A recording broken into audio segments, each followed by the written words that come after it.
The chair scraped once against the marble, then it was gone.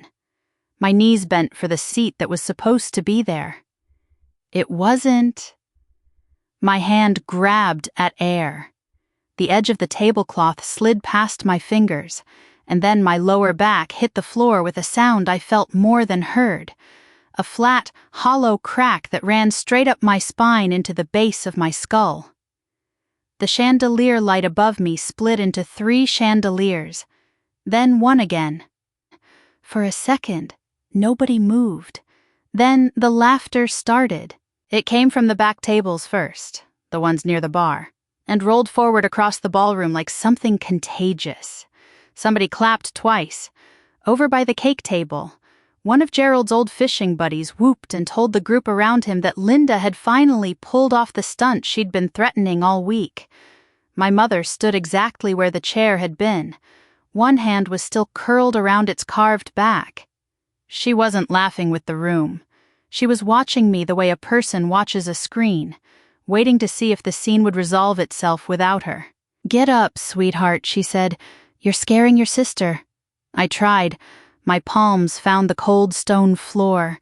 Pushed. My right leg answered. My left leg stayed numb and distant, a signal arriving on a delay, like a message sent from somewhere further away than the rest of my body. "Mom," I said, "I can't feel my foot." "Stop it, Claire," she said, and her voice had dropped the sweetness. "You are ruining this family's name in front of every person who matters to us." Brooke stood near the head table in her wedding dress, one hand pressed to her mouth, not moving to help either. A chair scraped somewhere else, fast, deliberate, someone shoving through the crowd instead of around it. A man's voice cut through the music before I saw his face. "Don't move her." Walt Reyes dropped to one knee beside me before I could turn my head far enough to find him. His hands went straight to my ankle, my calf, pressing, watching my face for what I felt instead of asking. "Can you feel that?" he asked. "Barely," I said. He didn't look up at my mother. He looked past her, at the nearest waiter frozen mid-step with a tray still balanced on one hand. "Don't let her stand," Walt said again, louder this time, loud enough that the music actually seemed to flinch. "Call an ambulance. Now." The laughter was gone. All I could hear was my own breathing, uneven, too fast, and somewhere behind me, my mother, still saying my name like I was the one who had broken something that belonged to her. Somewhere near the head table, a phone was already lifted, already recording. My father hadn't moved from his seat. My sister hadn't either. In the second before the pain fully arrived, before the sirens, I understood one thing clearly enough to hold on to. Nobody in that ballroom was afraid I was hurt. They were afraid of what I might say once I could stand again.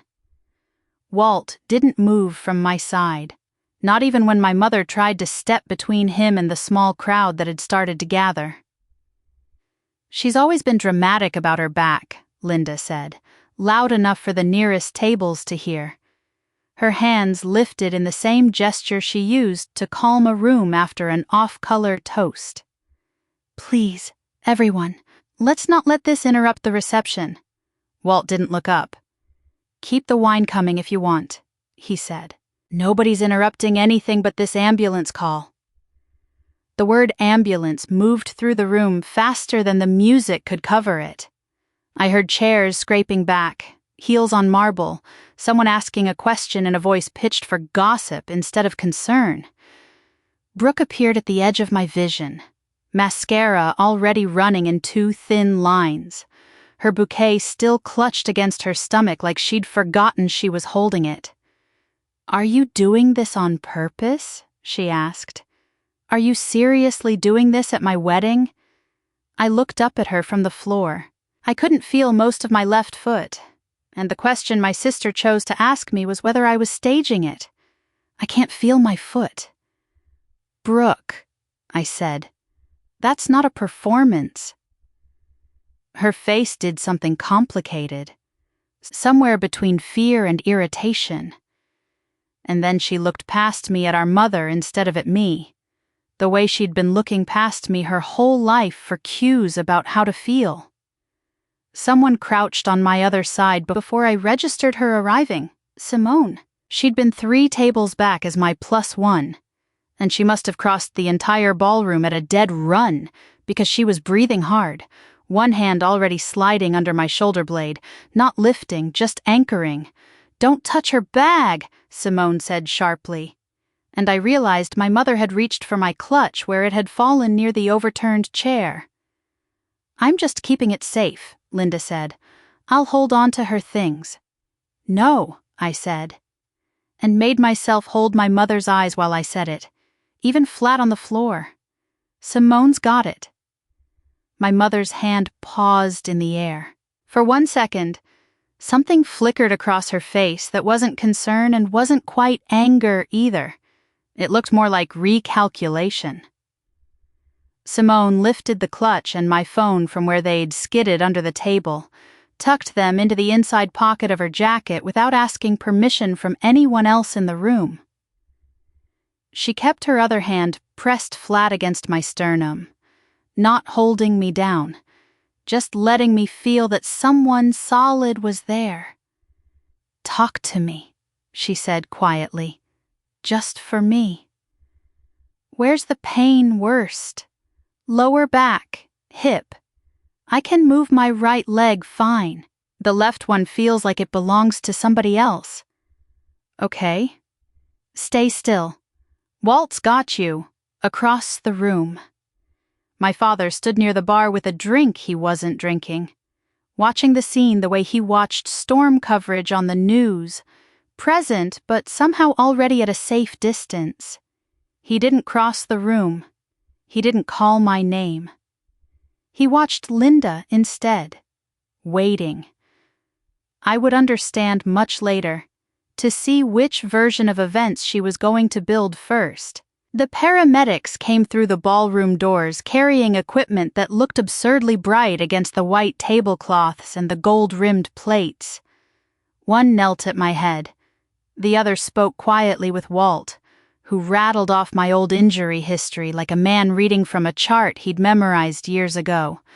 The warehouse accident, the hardware in my pelvis, the fusion at the base of my spine. "What happened?" the first paramedic asked, and looked at the small crowd rather than at me. My mother answered before I could. "It was a wedding prank," she said. "The chair only slid a little." "Claire's exaggerating. She does this.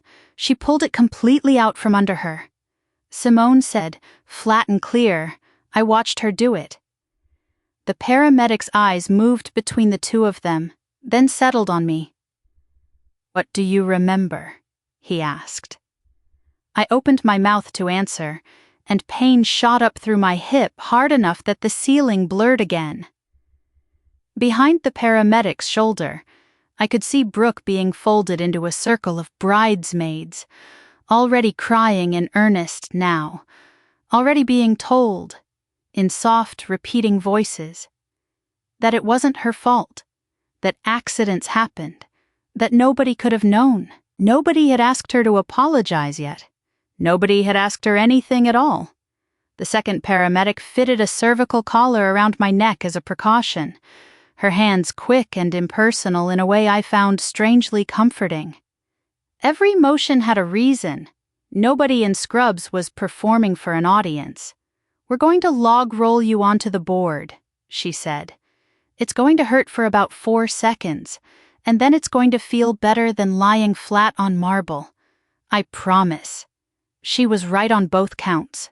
When they lifted me, my vision went white at the edges, and my own voice came out of me in a sound I didn't recognize, short and involuntary. Walt kept one hand near my shoulder the entire time, not touching, just close enough that some animal part of my brain registered a second point of safety in the room. My mother tried once more before they wheeled me toward the doors. "Which hospital?" she said, not to me, to the paramedic, already answering her own question. "Take her to Northside. It's closer. And I'm sure St. Vincent's is out of network. It's 20 minutes further," the paramedic said. "Where's her surgical history?" "St. Vincent's," Walt said, before Linda could redirect again. "That's where they did the pelvic reconstruction 9 years ago. They'll have the imaging on file." My mother's mouth tightened into a line I recognized from every argument of my adolescence, the one that meant she had already decided the correct outcome and was simply waiting for the room to catch up to her. "She's on medication. She doesn't need to be making decisions about hospitals right now," Linda said. The paramedic looked down at me instead of at her. "You're conscious. You're oriented. It's your call. Where do you want to go?" "St. Vincent's," I said. Nobody changed that. For years I had let that kind of sentence get talked over, softened, negotiated down into something more comfortable for everyone else in the room. This time it held. The paramedic nodded and kept walking. And my mother's voice fell away behind us, still talking, still explaining to no one in particular why she had only been trying to help. The ambulance doors closed on the sound of the reception, and for a moment the only noise left was the hum of equipment and my own breathing, still too fast, still too shallow to be useful. Simone climbed in after me. Walt stayed behind at the venue, I learned later, long enough to give the paramedics my complete history and to make sure someone photographed the chair before a caterer moved it back into place like nothing had happened.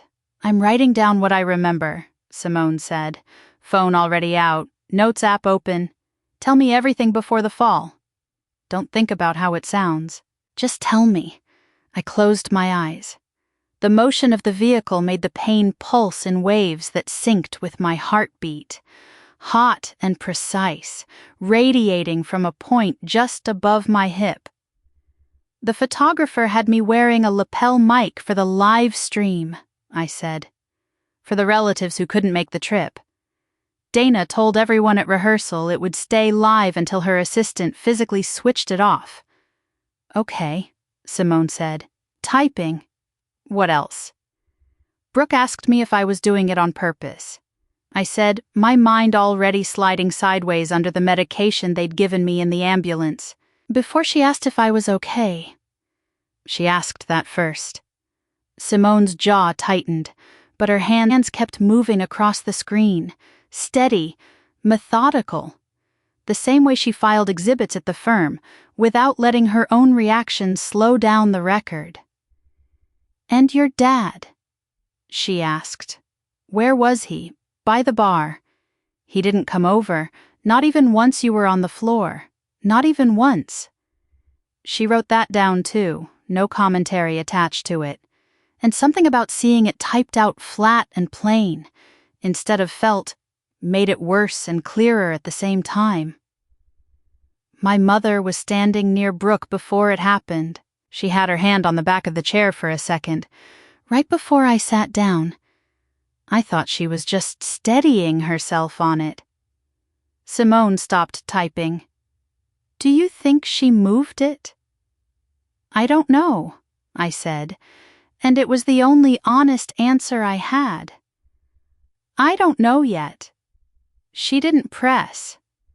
That was one of the things I loved about her, had loved about her since college, long before either of us needed it in a moment like this one. She wrote down what I gave her and didn't ask me to draw conclusions I wasn't ready to draw. At St. Vincent's, the intake team moved fast once Walt's information came through ahead of us.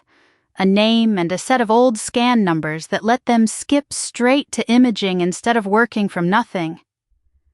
A tech wheeled me into a room that smelled like every hospital room I'd ever been in. Antiseptic and warm plastic. And something in my chest tightened before the machine even started.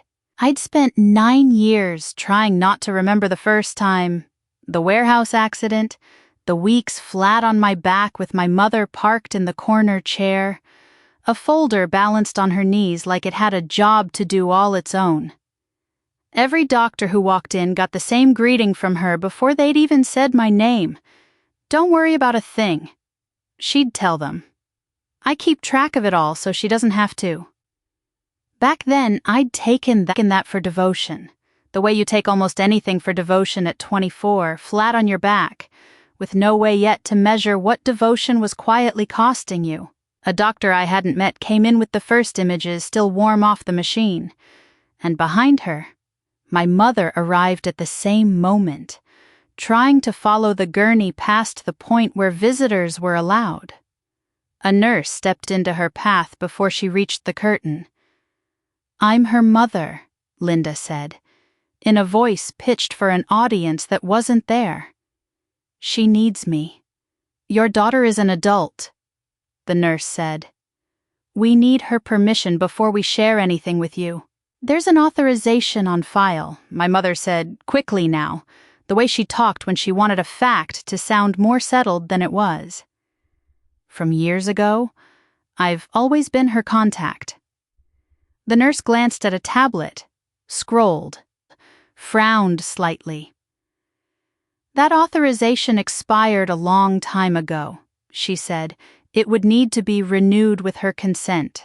Today, in writing." My mother looked past the nurse, straight at me. "Tell them I can stay," she said.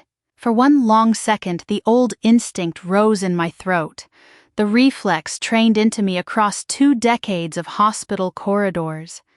Say yes. Make this easier. Let her handle it. "No," I said instead. The word came out steadier the second time it left my mouth that night.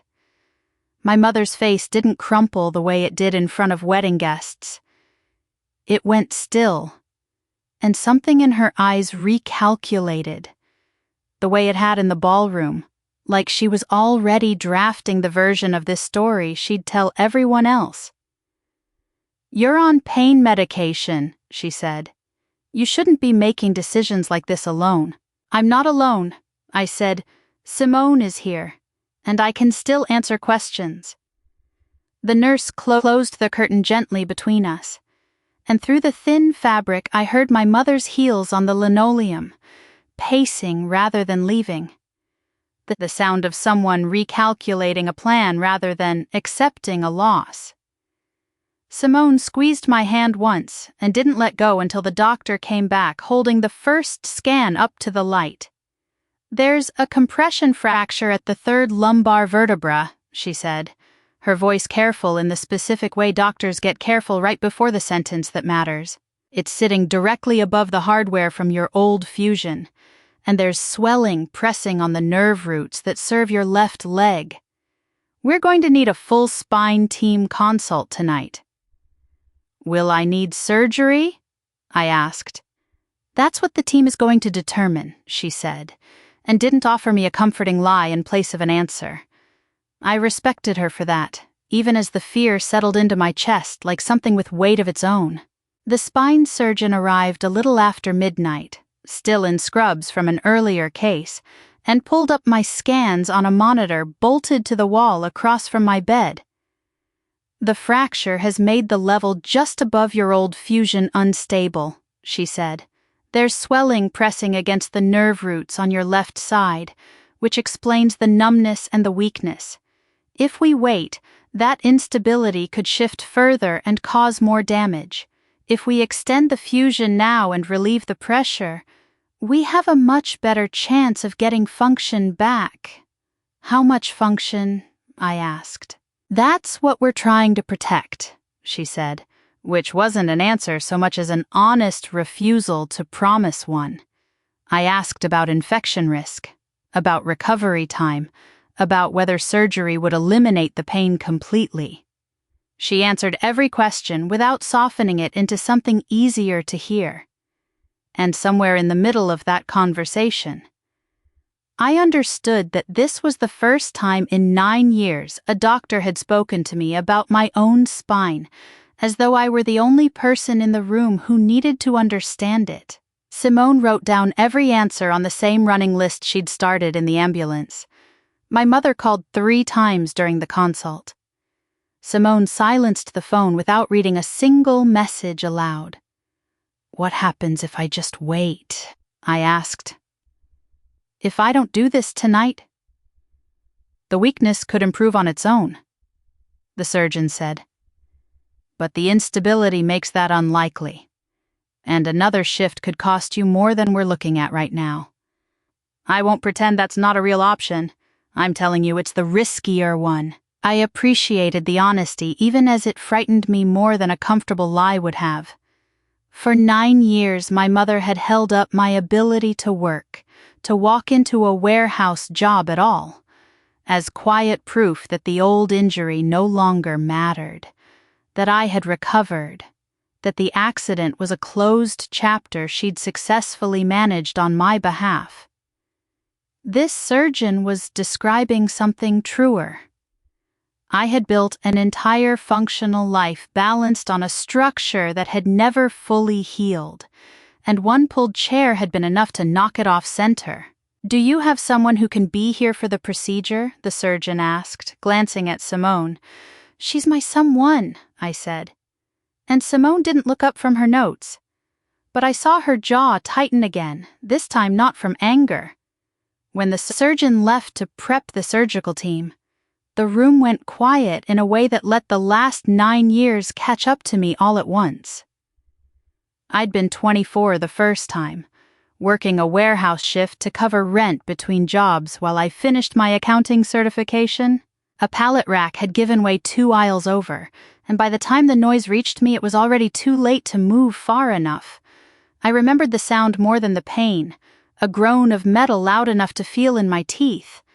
And then nothing until a paramedic was asking me to squeeze his fingers. My mother had been at my bedside within the hour that time too, holding a folder even then, already fielding calls from the warehouse's insurance adjuster, before I was fully conscious enough to understand what a settlement even was. "You rest," she'd told me. "I'll handle everything." I had believed her. At 24, flat on my back with hardware freshly bolted into my pelvis, believing her had cost me nothing I could see. It would take years before I understood what it had actually cost. A hospital financial counselor came by near 1 a.m. to walk through insurance coverage for the current admission, apologetic about the hour, professional in the specific brisk way people are when they've delivered bad financial news to frightened patients too many times to soften it further. "My employer's plan would cover most of the hospitalization," she said, "though I'd still be responsible for a deductible, and rehabilitation wouldn't be cheap." She scrolled further down the screen, then paused. "There's also an older account connected to your original injury claim," she said. "It looks like it was used for uncovered treatment costs when you were younger. The record shows it's still technically open, though the balance appears small. My mother told me that account was closed years ago," I said, before I finished my accounting certificate. "I can't speak to what you were told," she said carefully, turning the monitor slightly, protecting the screen out of habit even in an empty room. "I'd need your written authorization to request more detail from the plan administrator directly. What I can tell you is that this isn't the hospital system. It's a separate fund tied to your name." Simone looked up from her notes. "What kind of fund?" she asked. The counselor hesitated, choosing her words with the particular care of someone who knew she was standing at the edge of something that wasn't hers to explain. "That's a question for the fund administrator," she said. "Not for me. The administrator's office was closed for the night. It would stay closed until Monday morning, which meant there was nothing left to do except lie in a hospital bed with a fracture in my spine and turn one sentence over and over until the ceiling tiles blurred from something other than pain. My mother told me that account was closed years ago. I signed the surgical consent alone an hour later, my own signature the only one anywhere on the page. It was the first form in my adult life that hadn't already been half filled out by someone else's careful, generous, controlling hand. My hand hovered over the line for a second longer than it needed to. Some old reflex expected my mother to be standing beside the bed, expected her to reach for the pen the way she always had. Sign here, sweetheart. I'll handle the rest. She wasn't there. Simone was, sitting close enough that our shoulders touched, saying nothing, letting the silence be mine to fill or not fill. I pressed the pen down and wrote my own name. My throat felt lined with sand when I came back into my body, and the first clear sentence I understood was a nurse telling me to wiggle my toes for her. My right foot answered immediately. My left one took longer, a slow, uncertain drag. And then, one by one, all 5 toes moved.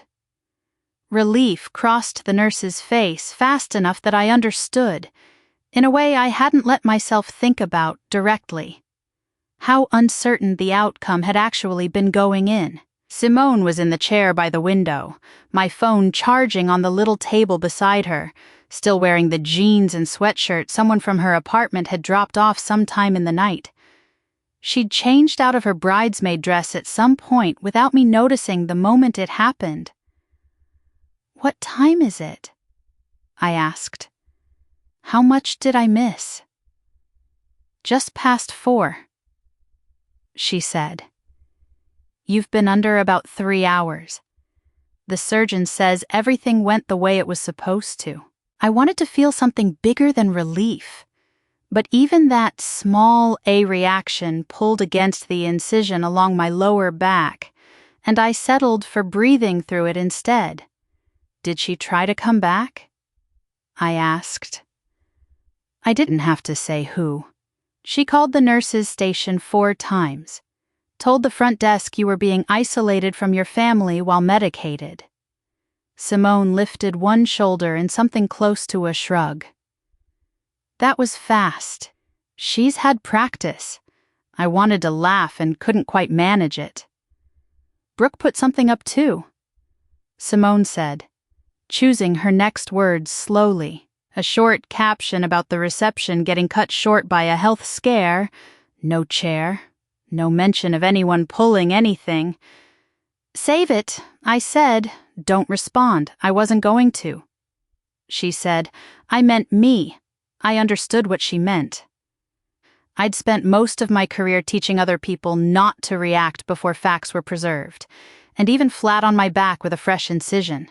Some part of me still wanted to type one furious, satisfying sentence into my phone and let it go.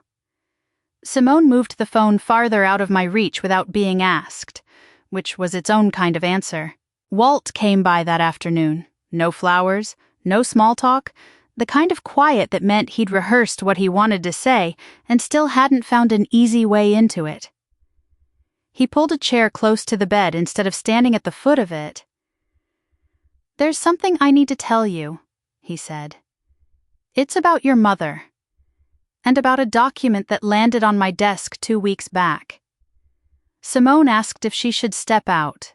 "Stay," I said, and Walt didn't object. "She asked me to sign a letter," he said, "stating that your pain medication and your chronic injury affected your judgment enough to justify a temporary conservatorship. Her attorney said it would help protect the settlement funds from what she called impulsive decisions." My fingers curled into the blanket. "What settlement funds?" I asked. "I don't have decisions to protect anyone from—" "That's what I told her," Walt said. "I refused to sign it. I've known you since you were 24 years old, lying in a different hospital bed, and nothing about you has ever looked impulsive to me. Then why didn't you tell me sooner? I tried," he said, and for the first time his voice lost its steadiness. "My office had an old contact number on file for you. I dialed it myself, more than once. Your mother picked up one of those calls and claimed you were resting. The other just rang through to a voicemail I now realize belonged to her landline, not to you. You've treated me like a capable adult for years. I said, "Why was she still your first call?" "Because I let an old arrangement keep running long after it should have stopped," he said. "She managed your appointments when you were younger. Once you didn't need that anymore, I should have updated my own records instead of assuming the boundaries were obvious to everyone involved." I studied him for a long moment. He wasn't asking to be forgiven, which made the rest easier to hear. "What were you planning to say to me at the wedding?" I asked. "Only that paperwork had gone out with your name on it, and that you and I needed a real conversation first thing the following week," he said. None of that was going to happen in the middle of a wedding toast. Did she know you were planning to talk to me? "I told her I wouldn't sign anything without speaking to you directly first," Walt said. That answered something I hadn't fully asked yet. My mother hadn't been afraid Walt would notice my injury. She'd been afraid he'd reach me directly before she'd finished whatever she was in the middle of building. "Can you preserve everything she sent you?" I asked. "The letter, the emails, all of it. Already handled," he said. "My staff has instructions not to touch a single line of that portal thread. Once you have counsel, have them send a formal request, and I'll make sure every copy goes straight to your attorney, and to you both." "You'll have them," he said. "That doesn't undo the fact that I let her stay listed as your contact for this long." "I know," I said. "I'm not telling you it's fine. I'm telling you I need the records." He nodded, and something in his shoulders eased slightly. Not absolution, just the relief of being told clearly what was actually required of him, instead of guessing. Before he left, he paused at the door. "Your mother told me once that you'd be furious if I ever contacted you directly about anything," he said. I believed her for longer than I should have. I believed a version of you existed that would rather stay at a distance than deal with your own family's business, he admitted. I let that story replace actually asking you.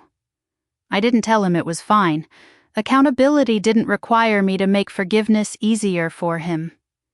He left looking older than when he'd arrived, and Simone waited until the door clicked shut before she spoke. "A conservatorship letter," she said quietly. 2 weeks before the wedding?" "Before the wedding," I repeated, and the two facts sat next to each other in my head like puzzle pieces that hadn't fit until right now. The timing wasn't a coincidence anymore. It was a plan with a deadline, and I still didn't know what that deadline was for. Monday morning. Simone helped me call the settlement fund's administrative office from the hospital bed, propping the phone on speaker between us so she could take notes while I answered a string of identity verification questions I'd never had to answer myself before. The representative explained that my original warehouse claim had produced 2 separate components: a small medical expense trust, mostly spent years ago on uncovered costs, and a structured settlement annuity releasing payments at set ages rather than all at once. I asked her to repeat that last part. Scheduled distributions. She said, "Several have already been paid out at prior milestone ages. There's a final distribution of $385,000 scheduled for release in 4 weeks. I stared at the ceiling tile above the bed rail. My mother told me that account closed out years ago. I said, "Before I even finished my accounting certification." "I can only speak to what our system shows," the representative said, choosing her words with the same caution the hospital counselor had used. Every distribution on record went out exactly as the file directed it to. "What instructions?" I asked. "What account?" "Whoever holds the durable financial authorization on this claim gets to name the receiving account," she said. "Right now that authorization sits with a Linda Whitfield." "Can she change it again?" I asked. though some part of me already knew the answer before she gave it. "There's actually a request sitting in queue right now to switch where that last payout lands," she said. And I heard Simone's pen go still beside me. "When did that come in?" I asked. 3 business days ago," she said. "I did the math anyway. 3 days before the wedding, before the chair, before the letter. Walt never signed." "Do not process it," I said, sharper than I meant to sound into a phone held by a stranger who hadn't done anything except answer honestly. "I understand your concern," she said, "but I can't stop a valid pending instruction based on a phone call alone. You'd need to submit a formal revocation of the power of attorney, or have an attorney contact our legal department directly and in writing. I'm flagging your objection on the account this minute," she continued. "But don't wait around on this. I can walk you through the revocation steps by email if you give me an address you actually check." After the call ended, Simone sat with the silence for a moment before she spoke. "Your mother went to Walt about a conservatorship 2 weeks before the wedding," she said slowly, working it out loud the way she did with case files at the office. "Someone submitted a new destination account 3 days before it. Walt was going to talk to you at the reception." "The prank wasn't random," I said, finishing the thought for both of us. "It was timed." My mother called 10 minutes later. Simone looked at the screen, then at me. "You don't have to answer that," she said. "I want to hear what she's decided to believe I know," I said. "And let it ring to speaker without hitting record." Something in me warning against playing amateur investigator while I was still foggy from anesthesia and barely a day past surgery. "Claire," my mother said, her voice already pitched for reassurance before I'd said a word. "I've been trying to reach you. The hospital won't tell me anything. I didn't authorize them to—" "I said, I'm your mother," she said, as though the fact settled the matter on its own. "That's not an authorization," I said, and heard her exhale sharply on the other end. "Brooke hasn't stopped crying. She said, her wedding is ruined, and now people are saying she hurt you on purpose. She chose to pull it all the way out," I said. That stopped being a joke the moment it became a decision.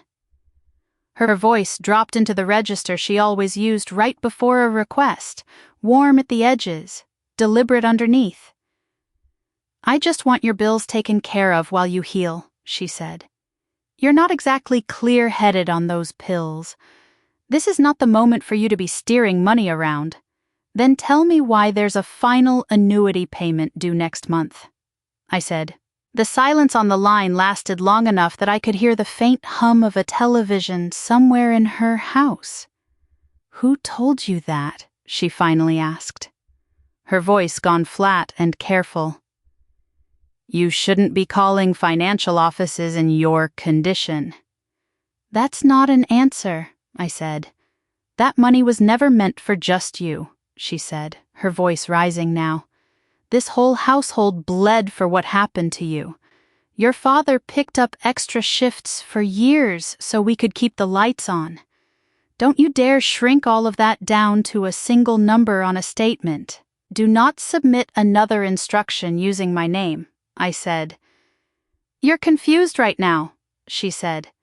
"If you try to revoke my authority while you're on those medications, an attorney may have to ask a court whether you're even capable of making that decision." The threat arrived, wrapped in the same soft, reasonable voice she used for everything, which somehow made it colder rather than warmer. "Then let a court look at the facts," I said, and ended the call before she could answer.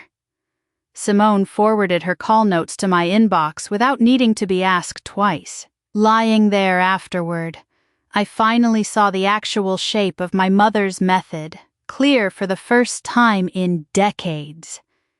Anger had never been her tool. Documents were her tool, filed on schedule, and behind every document sat a ready-made explanation for why filing it had counted as love.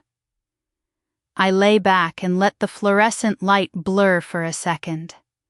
9 years of birthday cards, lectures about saving money, and the mortgage refinance the year I turned 27 rearranged themselves into a different shape entirely.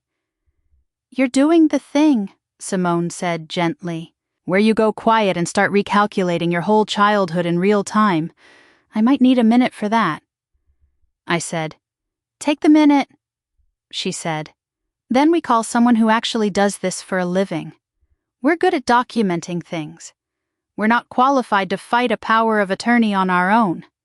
I almost laughed, and it pulled against the incision again, sharp enough to remind me that my body was still, underneath all of it, a body that had just been operated on 12 hours earlier and needed rest more than it needed answers tonight.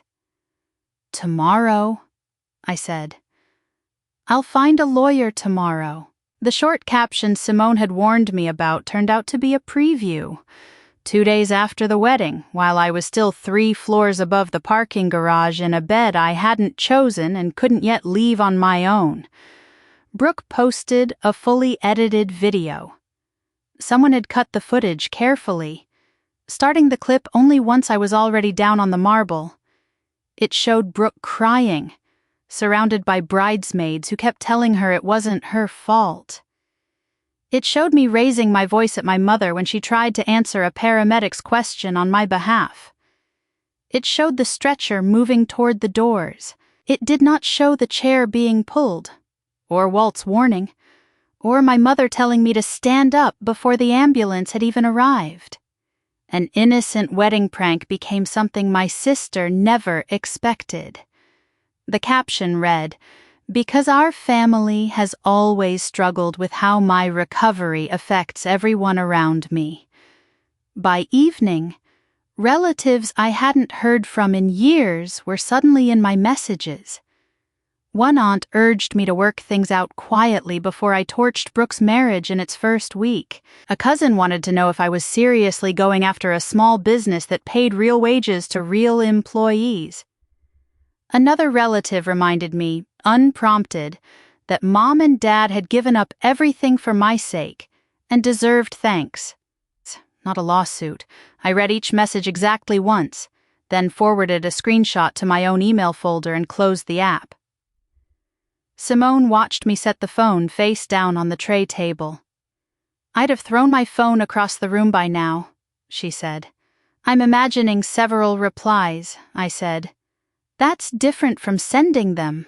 My mother won every family argument using the same 3 moves. Get her version out first, keep repeating it until it hardened into fact, and make sure everyone understood there was a cost to challenging her out loud.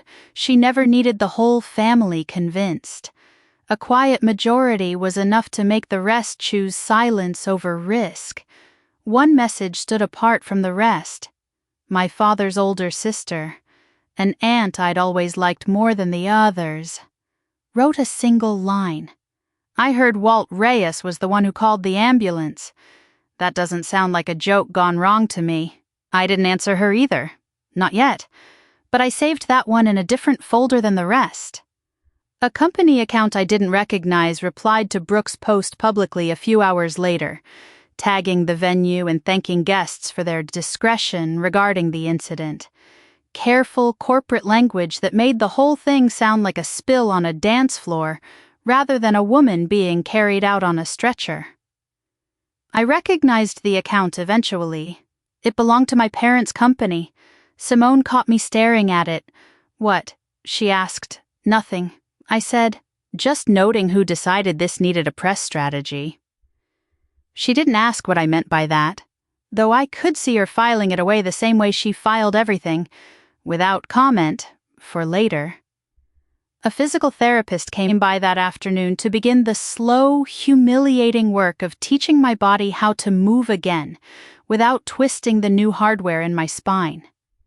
The first attempt to shift from the bed to a standing frame left sweat cold across the back of my neck, and my left leg trembling hard enough that Simone stood close enough to catch me.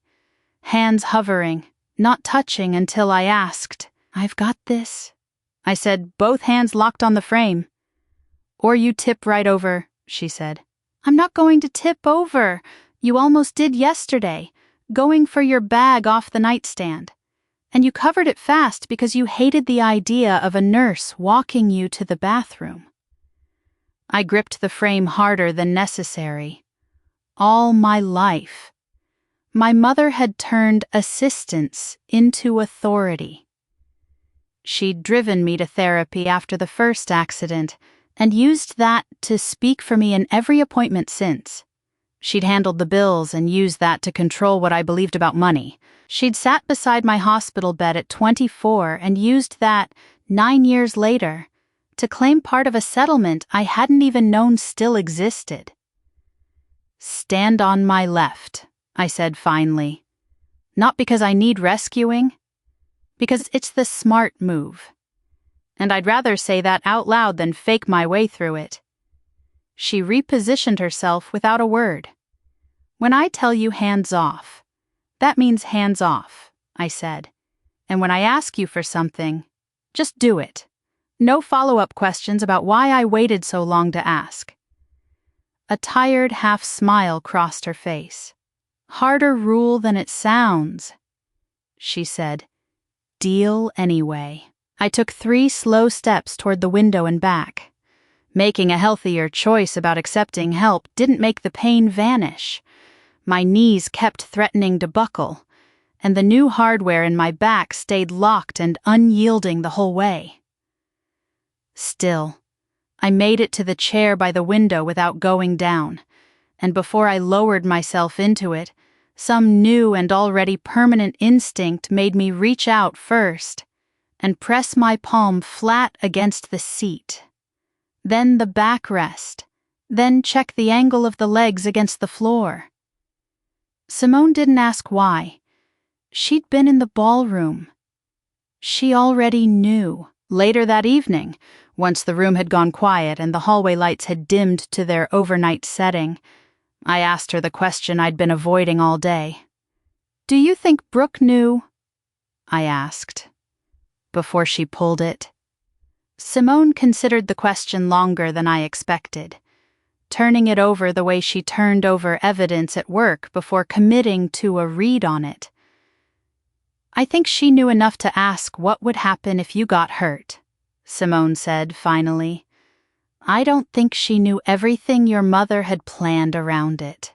Those aren't the same thing, and I don't think you get to pretend they are just because one of them is easier to be angry at." I didn't want that answer. I wanted a clean villain and a clean victim.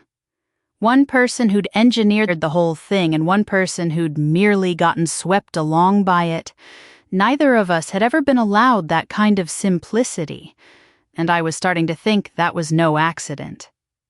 A blurred line between architect and accomplice meant no one could ever be blamed cleanly enough to close the case.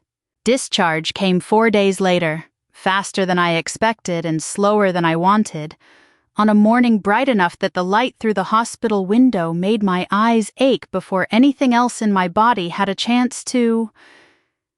My apartment had a flight of stairs at the entrance and no one to help me manage them safely for the first few weeks. So I moved into Simone's guest room instead. A decision that took less discussion than I expected it to.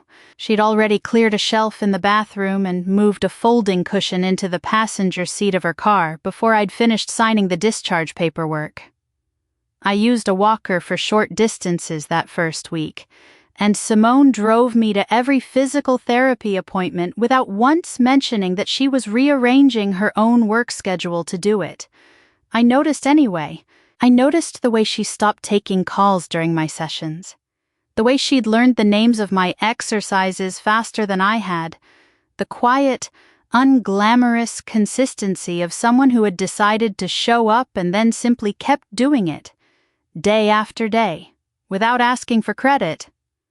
Walt called twice that week, both times with small, specific pieces of information rather than vague concern. His office had preserved every message from the conservatorship letter thread, time-stamped and untouched. He'd also started asking quiet questions of his own at the company, careful ones, about a transfer he vaguely remembered signing off on around the time he'd sold most of his remaining shares back 6 months earlier. "I don't remember where that money actually came from," he admitted. "I assumed it came from company reserves. I'm starting to think I should have asked more questions before I assumed anything. I didn't tell him what I suspected. I didn't fully know yet myself. Only that the timeline kept getting longer and older every time someone else looked closely enough at it. You could just ask Gerald directly. Walt offered. He and I have run that company together for 22 years. He owes both of us a straight answer at this point. I said, I want to have more in front of me before I do." "That's fair," he said. And then, after a pause that told me he was choosing his next words carefully, "I also want you to know I'm not planning to let this quietly go away just because it's uncomfortable for old friends. I built that company standing next to your father. I didn't build it to watch him look the other way while his own daughter got hurt." I thanked him, and meant it, and still felt the small, complicated distance that remained between gratitude and full trust. He'd meant well for years, meaning well hadn't been enough to stop any of it. My father called once, late on a Thursday, his voice careful in a way that made me brace before he'd said a full sentence. "How are you feeling?" he asked. "Recovering," I said. "Why is my name connected to a bank transfer your company received 6 months ago?" He didn't ask what transfer I meant. He didn't sound confused at all, which told me more than an actual answer would have. "This isn't something to discuss over the phone," he said. "While you're still healing, it's exactly what we need to discuss," I said. "Your mother handles the accounts," he said. "She's always been the one keeping the family financially afloat. Let's just handle this as a family, without lawyers, without making it bigger than it needs to be." The phrase landed harder than a direct denial would have. Handle this as a family had always meant in our house. Handle this the way your mother has already decided to handle it, and pretend the decision was collective. "I'm not making it bigger," I said. "I'm asking a question you could answer honestly in one sentence if you wanted to." He didn't answer it. He asked instead whether I was sleeping enough, whether the pain medication was helping. Small, deflecting kindnesses that cost him nothing and settled nothing. And by the time I hung up, I understood that my father wasn't going to be the one who told me the truth voluntarily. If I wanted it, I was going to have to go get it myself, with someone whose job it was to find things people preferred to keep buried. I asked a colleague from work that same evening for a lawyer recommendation, someone outside my parents' entire social circle, someone who had never once been to a Whitfield family dinner. She gave me a name within the hour, Renata Ibarra. She wrote, "Does exactly this kind of case. Call her tomorrow, don't wait." I stared at the name on my phone screen for a long time before I finally typed a message and sent it. My thumb hovering over send the same way my hand had hovered over the surgical consent form, waiting for a permission that used to always come from somewhere else, and now, for the first time in longer than I could remember, only had to come from me. Simone read the message over my shoulder before I could lock the screen. "Good," she said simply. "I already looked her up this afternoon. She's handled 3 cases almost exactly like this in the last 5 years. 2 of them settled. 1 went to trial." "Which one worries you more?" I asked. "None of them worry me," she said. "What worries me is how much of this we still don't know yet, and how fast your mother moves once she realizes you're not going to sit still and let this be handled as a family." Renata's office called back the next morning before I'd even finished my coffee.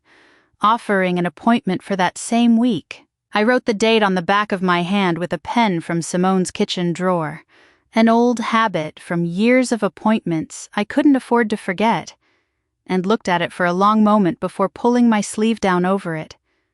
One meeting, I told myself, just one meeting to find out what I was actually dealing with. I didn't yet understand how much smaller that sentence would sound in a month. Renata Ibarra's office sat on the 4th floor of a converted warehouse building downtown, exposed brick and quiet carpet. A waiting room with exactly the kind of tasteful, forgettable art meant to keep frightened people calm. She met us at reception herself, shook my hand firmly, and said nothing about the cane or the careful way I lowered myself into the chair. She simply waited until I was settled, the way people who understood injuries always did, instead of hovering and making it the center of the room. "Before we go any further," she said, "I want you to sort this in your own head the way I'm going to sort it on paper." Confirmed. Confirmed only because you were told everything else. She drew a single line down the middle of a legal pad, then a second line, dividing it into 3 narrow columns, and tapped the leftmost one with her pen. "Confirmed," she said. "Something you verified independently, not something someone handed you. There's a payment coming due in a few weeks, a little over $380,000, I said, and a request to redirect it went in 3 days before my sister's wedding. I heard both of those directly from the fund's own office."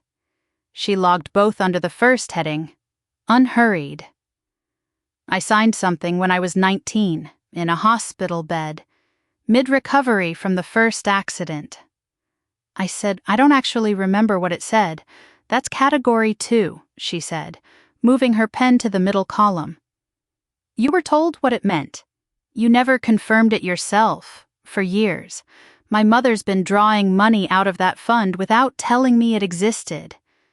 I said, "That one's still just a theory." Renata slid it into the 3rd column, apart from the other 2, and something in me bristled at the tidiness of it. The same old irritation I felt at work whenever a colleague dressed up a guess as a finding in a report that was supposed to be airtight. "I audit things for a living," I said. "I should have caught this years ago." "You audit supply chains," she said. "Not settlements, not powers of attorney, not a family company's internal books. Different disciplines. You're allowed to not specialize in the one that got used against you." I could have asked to see the original documents at any point in the last 9 years. I said, "You could have." She agreed. "That may have been a mistake. It isn't the same thing as authorizing fraud." I'd spent years avoiding that particular closet.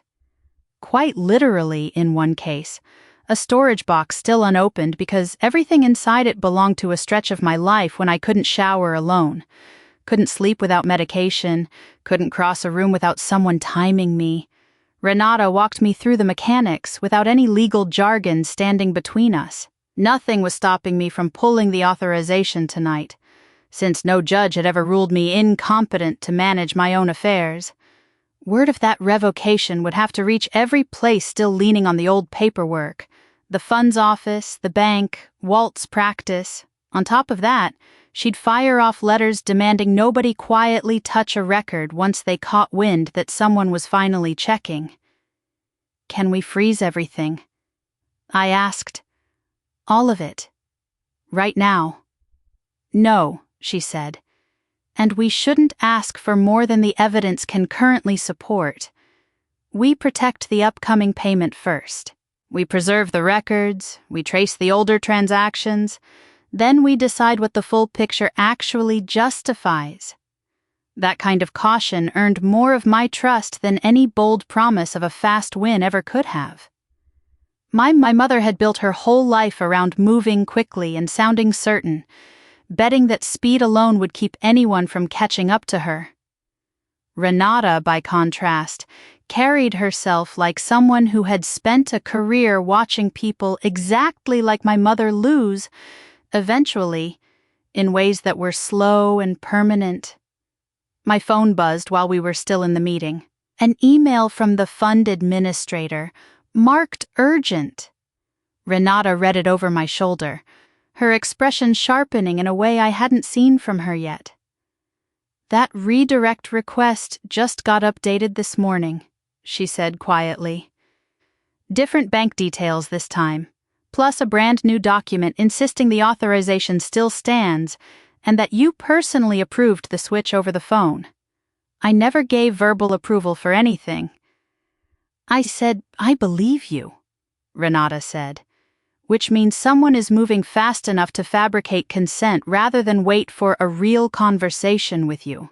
She closed her laptop, the sound sharper than it needed to be in the quiet room. "They moved because you asked your father a question," she said. "That warning cost us time. We stopped giving them warnings starting now." I gave them the warning. I said, "That was a mistake." "Yes," she said, not softening it, not letting me off the hook either. "Let's just not repeat it." Then she set the ground rules, plainly and without room for negotiation. No calls to my parents, to Brooke, or to anyone tied to the company, not without going through her first. She'd have the formal revocation drafted before she left the office that night and would be on the phone with the fund's legal team the second their doors opened. From here forward, anything that mattered went through her office, in writing, where it would exist on the record instead of disappearing into a phone call no one could later prove had happened. I looked at the date stamped on the urgent notice, then down at the surgical band still fastened around my wrist from the hospital. Thin plastic with my name and date of birth printed in small block letters. My mother had waited longer than I'd been alive to see that final payment arrive. She wasn't going to surrender it now, 3 weeks into my recovery, simply because I had finally learned it existed. "They aren't only hiding what already happened," Renata said, closing the file in front of her. "They're trying to finish it before you're steady enough to stop them." I asked what came next. She gave it to me straight longer than I wanted. Costlier than felt fair, and full of moments where my body and my temper would both want to move faster than the process allowed. I said I understood. Neither of us fully believed that yet. Not that first afternoon, cane against my knee, my mother somewhere across town already drafting her next move. Renata brought in a forensic accountant named Priya Nair the following week, a woman with a quiet, unhurried manner and a laptop covered in stickers from conferences I'd never heard of. Numbers don't lie, Priya told me during our first call, but they don't volunteer context either. My job is dragging that context out of them.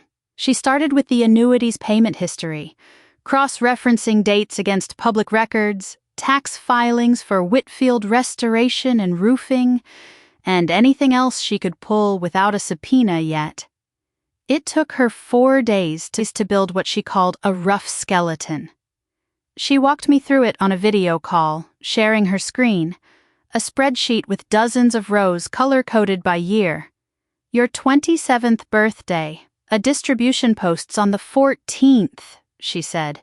3 weeks later, county records show your parents refinancing their mortgage, dropping the balance by almost exactly that amount.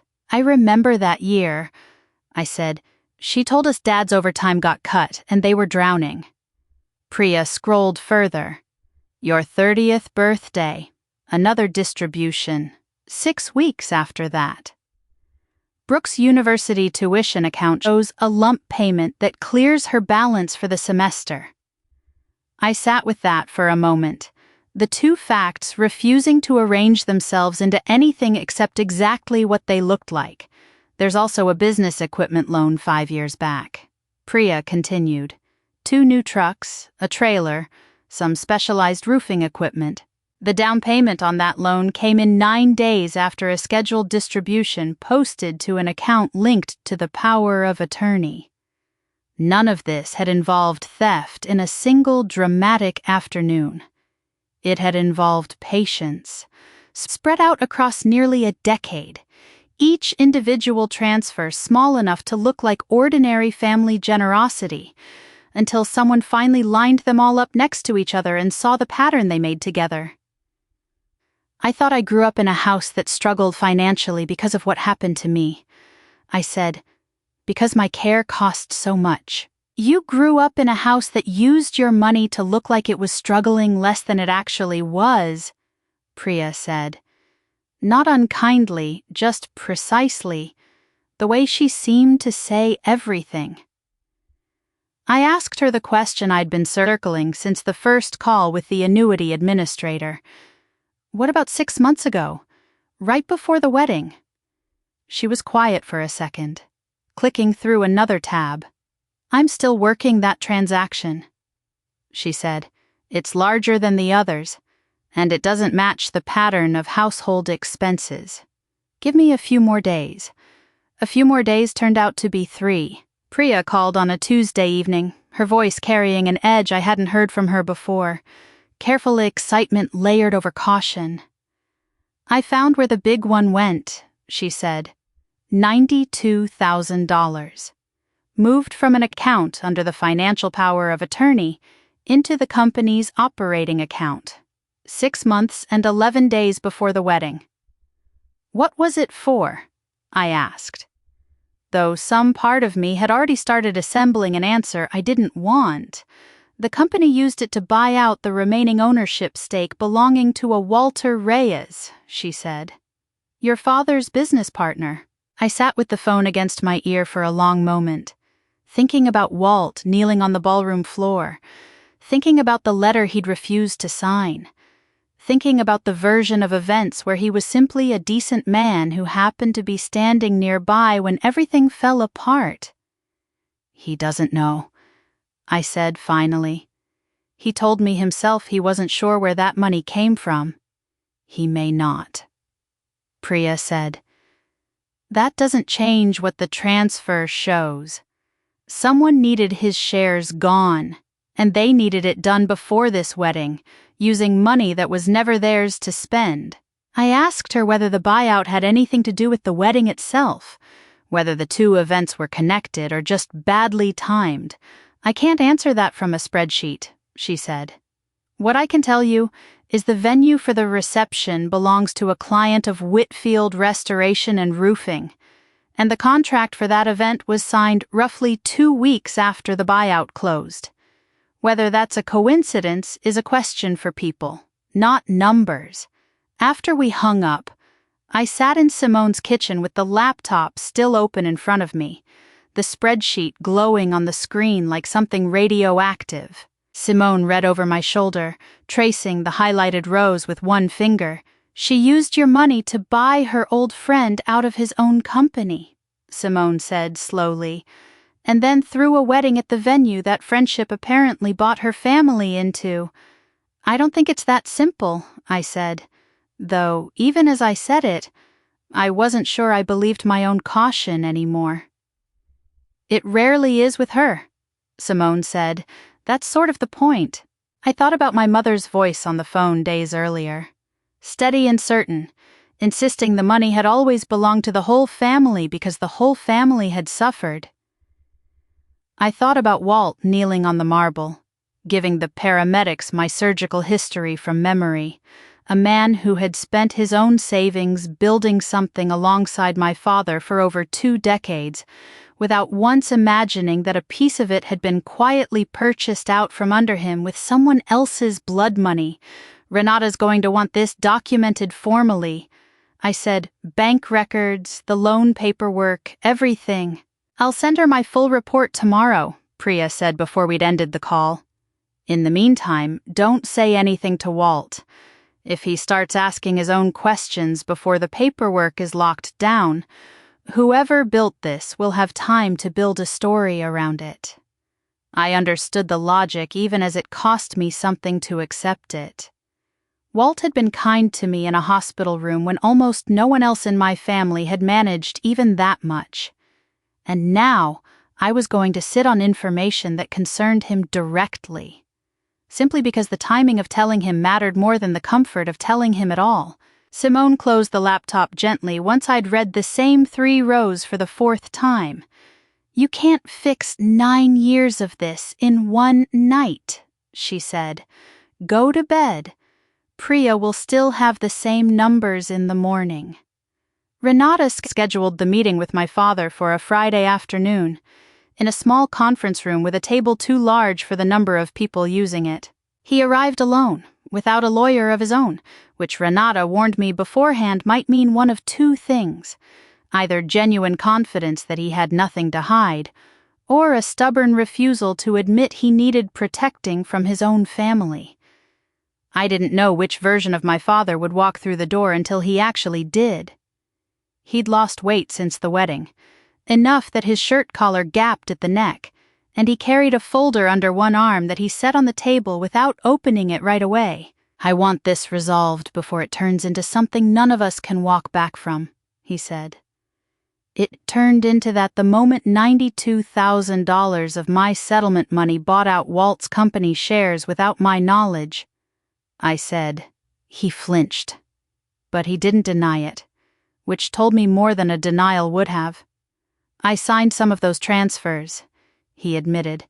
"Your mother managed the actual bookkeeping.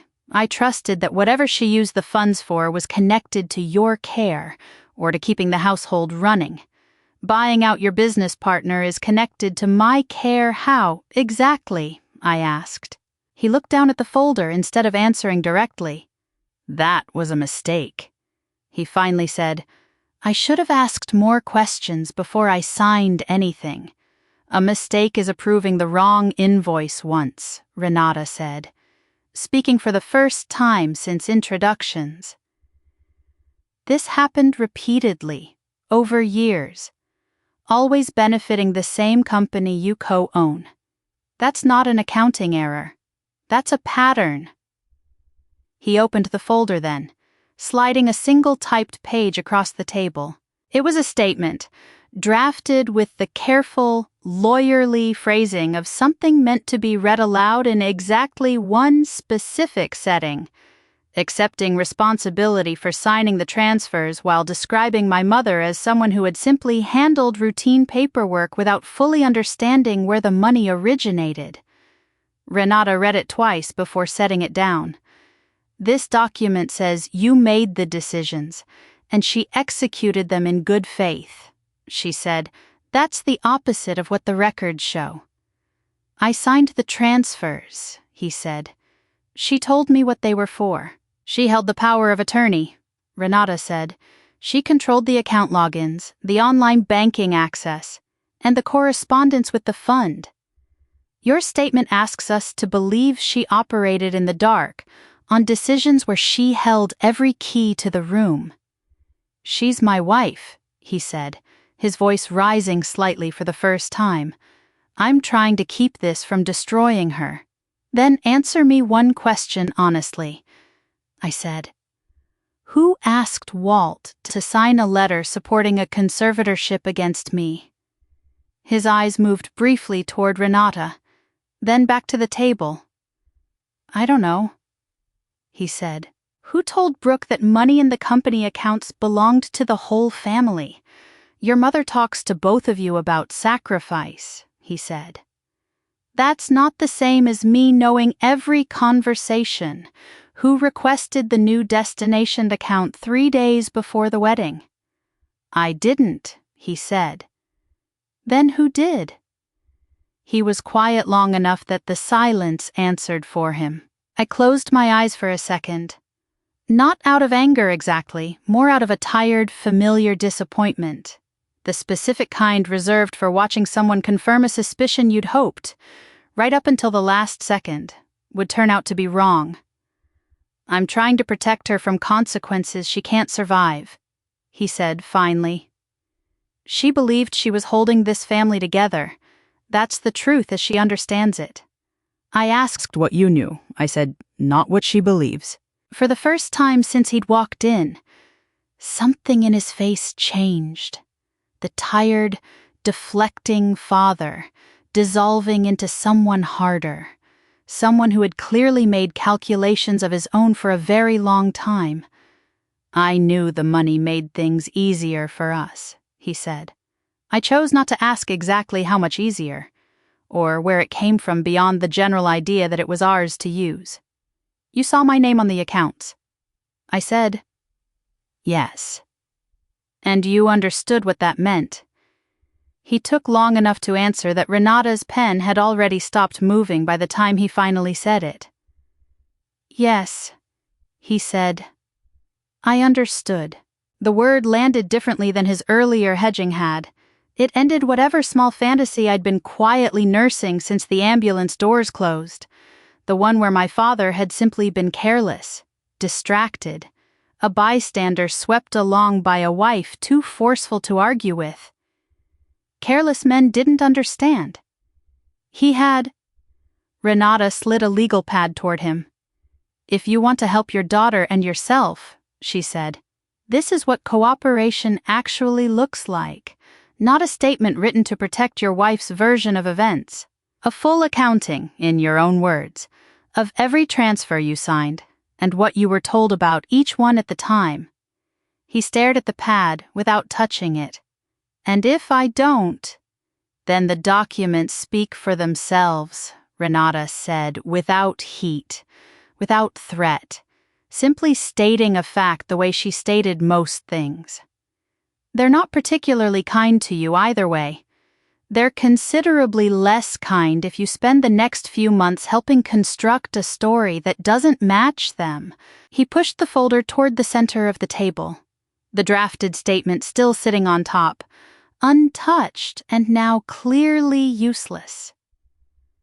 I need to think, he said. Think quickly, Renata said. The next set of subpoenas goes out Monday. And I'd rather you weren't still deciding whose version of the truth you're protecting when they land on your desk. He left without answering, without looking at me again. The door closing behind him with a soft, deliberate quiet that felt more damning somehow than if he'd slammed it. Renata filed an emergency motion the following Monday, asking the court to place the upcoming annuity payment into a supervised escrow account rather than letting it release into whatever destination my mother's paperwork currently named. We're not asking a judge to freeze your parents' entire lives, she told me beforehand, walking me through exactly what the filing would and wouldn't cover. We're protecting one payment while the rest of this gets properly investigated. Their checking accounts, their salaries, the company's day-to-day operations, none of that gets touched by this motion. The judge granted a temporary order within 2 days, faster than Renata had expected, in part because of how clearly the timeline lined up. The amended certification, the conservatorship letter, the buyout transfer, all of it stacking into a pattern too specific to wave off as an overprotective parent managing a grown child's affairs. The order didn't return a single dollar to me. It simply meant that on April deadline day, the money would land somewhere neither my mother nor I could touch until a judge decided who actually had lawful claim to it. I felt something closer to exhaustion than victory when Renata called with the news. Mostly I felt relieved that my mother could no longer outrun my ability to keep up with her. Word reached my family faster than the court papers themselves managed to. By that evening, Simone forwarded me a screenshot from a cousin's group chat.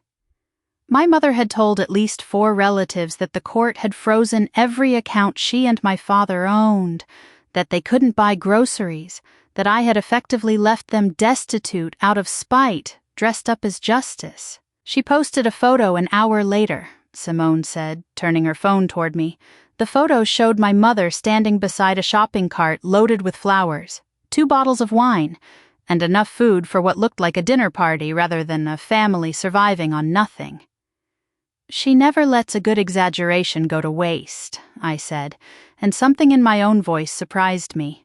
Dry instead of wounded, like I was finally cataloging her behavior instead of absorbing it. A company account for Whitfield Restoration and Roofing posted its own statement that same week.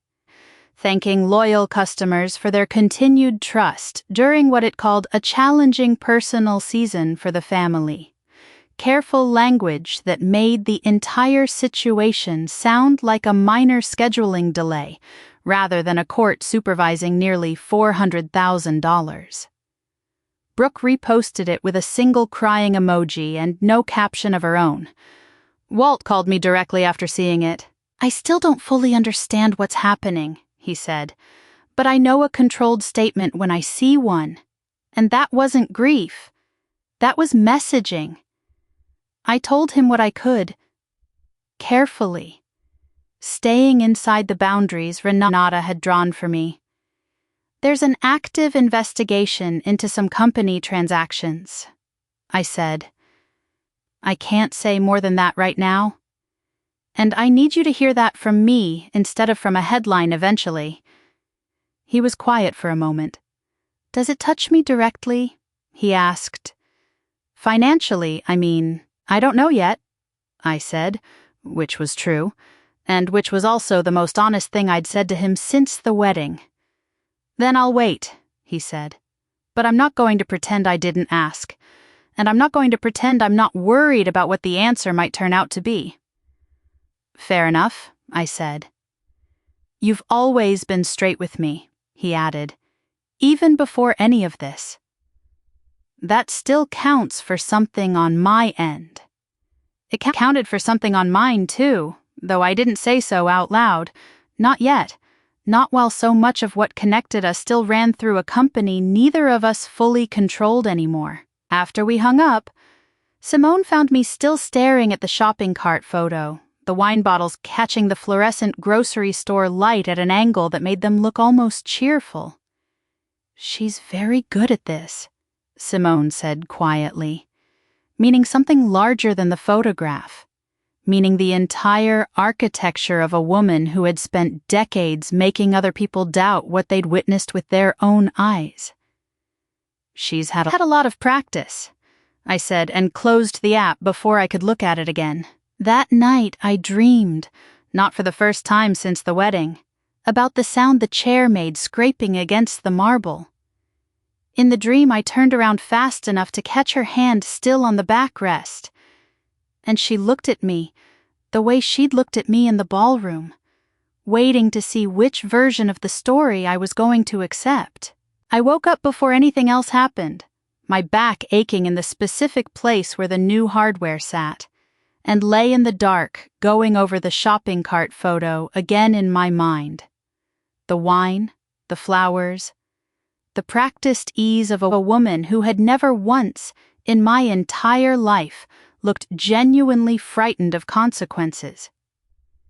Simone found me at the kitchen table before 6 the next morning, a legal pad open in front of me covered in a timeline I'd started building on my own, dates and amounts I already had memorized without needing to check Priya's spreadsheet. "You're doing Renata's job for her," Simone said, setting a mug of coffee down beside my elbow. "I can't just wait around for the next thing to happen to me." I said, "I need to understand the shape of this before it gets ahead of me again." "Then understand it during daylight hours," she said. Not at 5 in the morning after a nightmare about a chair. I didn't argue with her, mostly because she wasn't wrong, and mostly because some new, still forming part of me had started to recognize the difference between staying informed and simply refusing to let myself rest. Renata sent me a scan of the petition before I'd even had my morning coffee, a single terse line typed above it. "You need to see this before you see anything else today." My mother had asked the court for emergency temporary guardianship over my financial affairs. The petition described me in language I barely recognized as belonging to my own life. Confused, over-medicated, emotionally unstable, dangerously susceptible to the influence of a live-in friend and an attorney supposedly profiting from isolating me from my family. Attached to it sat Brooke's edited wedding video, a list of my surgical medications pulled from a source I couldn't identify, and several old text messages, months old, where I'd complained about nothing more sinister than a bad week at the office. She also attached the letter. I told Renata over the phone. My voice flatter than I expected it to come out. Walt's letter. The one he never signed. Renata was quiet for a second. The kind of quiet that meant she was reading ahead of the conversation rather than reacting to it. His name sits at the top, she confirmed. The signature block is completely blank. She's filed it regardless, calling it a clinical summary his practice supposedly produced. Walt's own attorney responded within the day. A short, sharp letter stating plainly that Walter Reyes had declined to sign the document in question, had never reached any medical conclusion about my capacity, and objected to his name appearing on court filings as though he had. Renata recommended an independent capacity evaluation immediately, before my mother could use either the surgery, the medication, or the edited footage to manufacture more doubt than the facts actually supported. I want it on record, clean, unbiased, before this goes any further, she said. It closes the door on this particular tactic permanently. I agreed without needing to think about it. Some part of me almost welcomed the idea of a stranger asking careful, neutral questions about my own mind, if only because every other person in my life lately seemed to have a stake in what answer they wanted to hear. Simone offered to sit in the waiting room during the appointment, then changed her mind halfway there. Go alone, she said. If the report says you're capable, I don't want anyone able to argue. It only came out that way because I was hovering outside the door. She was right, the same way she'd been right about most things since the ballroom. And I told her so on the drive home 2 hours later, once the appointment had finished and there was nothing left to do but wait for the paperwork. The evaluator, a psychologist named Dr. Alvarez, met with me first over a secure video call, then again in person once I could tolerate the drive. She wanted to know how well I understood the annuity, the pending lawsuit, what I took and why, how my work was going, and what might realistically follow from different choices I could make with the money once it was mine to direct. She never once asked whether I was angry at my mother, as though anger itself were disqualifying. She asked instead whether I understood what anger could tempt a person to do, and how I'd handled that temptation so far. I told her about the phone call to my father, the one Renata had warned me not to make. Was that a sound decision, she asked. No, I said. It gave them time to move faster than we could keep up with. What did you do differently after that? She asked. I stopped calling anyone directly. I said I hired an attorney. I asked for the payment protected, not for everything my parents owned to be frozen. I let people whose job this actually is handle the parts I'm not qualified to handle myself. She wrote something down without changing her expression, and the questions continued for nearly 2 hours. Methodical, unhurried, circling every part of my life that touched money or judgment or risk. When her report arrived 4 days later, it stated plainly that I understood my assets, my legal options, my medical condition, and the consequences of the choices in front of me. Pain and medication affected my stamina. They did not affect my capacity to decide anything. My mother's petition was denied. She didn't withdraw it. The judge simply required that any future attempt meet a considerably higher standard of proof than a printed timeline and an unsigned letter. I read the order twice, sitting at Simone's kitchen table with the cane propped against the chair beside me. My mother had spent my entire injury treating my need for help as proof that I required her permission to exist. A court had just told her, in language colder and more final than anything I could have managed on my own, That needing a hand to stand up was not the same thing as needing someone else to own the rest of my life. Brooke called that same afternoon, and I let it go to voicemail out of habit before I'd even fully registered whose name was on the screen. Her message started with crying and ended somewhere closer to an accusation. That I was destroying a business full of real employees over money I'd apparently never even known I had. That the least I could do was call her back before ruining anyone else's life along with our mother's. I didn't call her back that day. I saved the voicemail instead, transcribed a rough copy into the running document Simone and I kept, and told myself the conversation with my sister could wait until I understood exactly how much she'd known before I sat down at that reception table. Renata warned me the guardianship petition wouldn't be the last attempt. People who had spent decades relying on speed and confidence rarely abandoned those tools after a single loss. She said, they simply looked for a different door to try next. She was right, though it would take another 2 weeks before I found out exactly which door that turned out to be. And by then I'd already started keeping a private list of my own. Every version of my mother's story I'd caught contradicting itself, growing longer than I expected it to.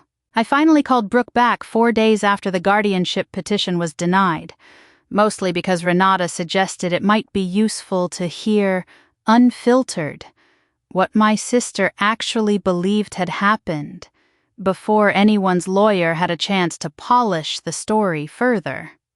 She picked up on the second ring, her voice raw in a way that surprised me. I didn't know she was going to do that, Brooke said, before I'd even said hello properly. The guardianship thing. I found out from the paperwork, same as you. I didn't ask you to believe me. I asked you to think about what you actually know versus what moms told you to believe.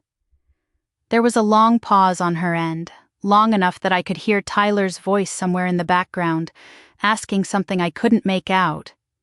Tyler's been weird since the wedding, Brooke said finally, an odd non sequitur that told me more than she probably meant it to. He keeps asking questions I don't have good answers for.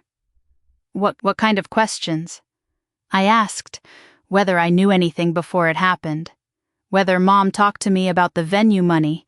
I keep telling him it wasn't like that I didn't understand the whole picture, but he looks at me like he's waiting for a version that actually adds up. I didn't offer her reassurance because I didn't have any honest reassurance to give. Maybe you should tell him the truth instead of a version that sounds better. I said, I am telling the truth, she said, her voice sharpening. I didn't plan any of this. I didn't know the full amount. I didn't know about the annuity structure. I didn't know about the conservatorship letter until it was already filed. You knew enough to ask questions before the wedding, I said. I've seen documents with your name on them, asking exactly that. The silence that followed lasted long enough that I wondered if she'd hung up. What documents?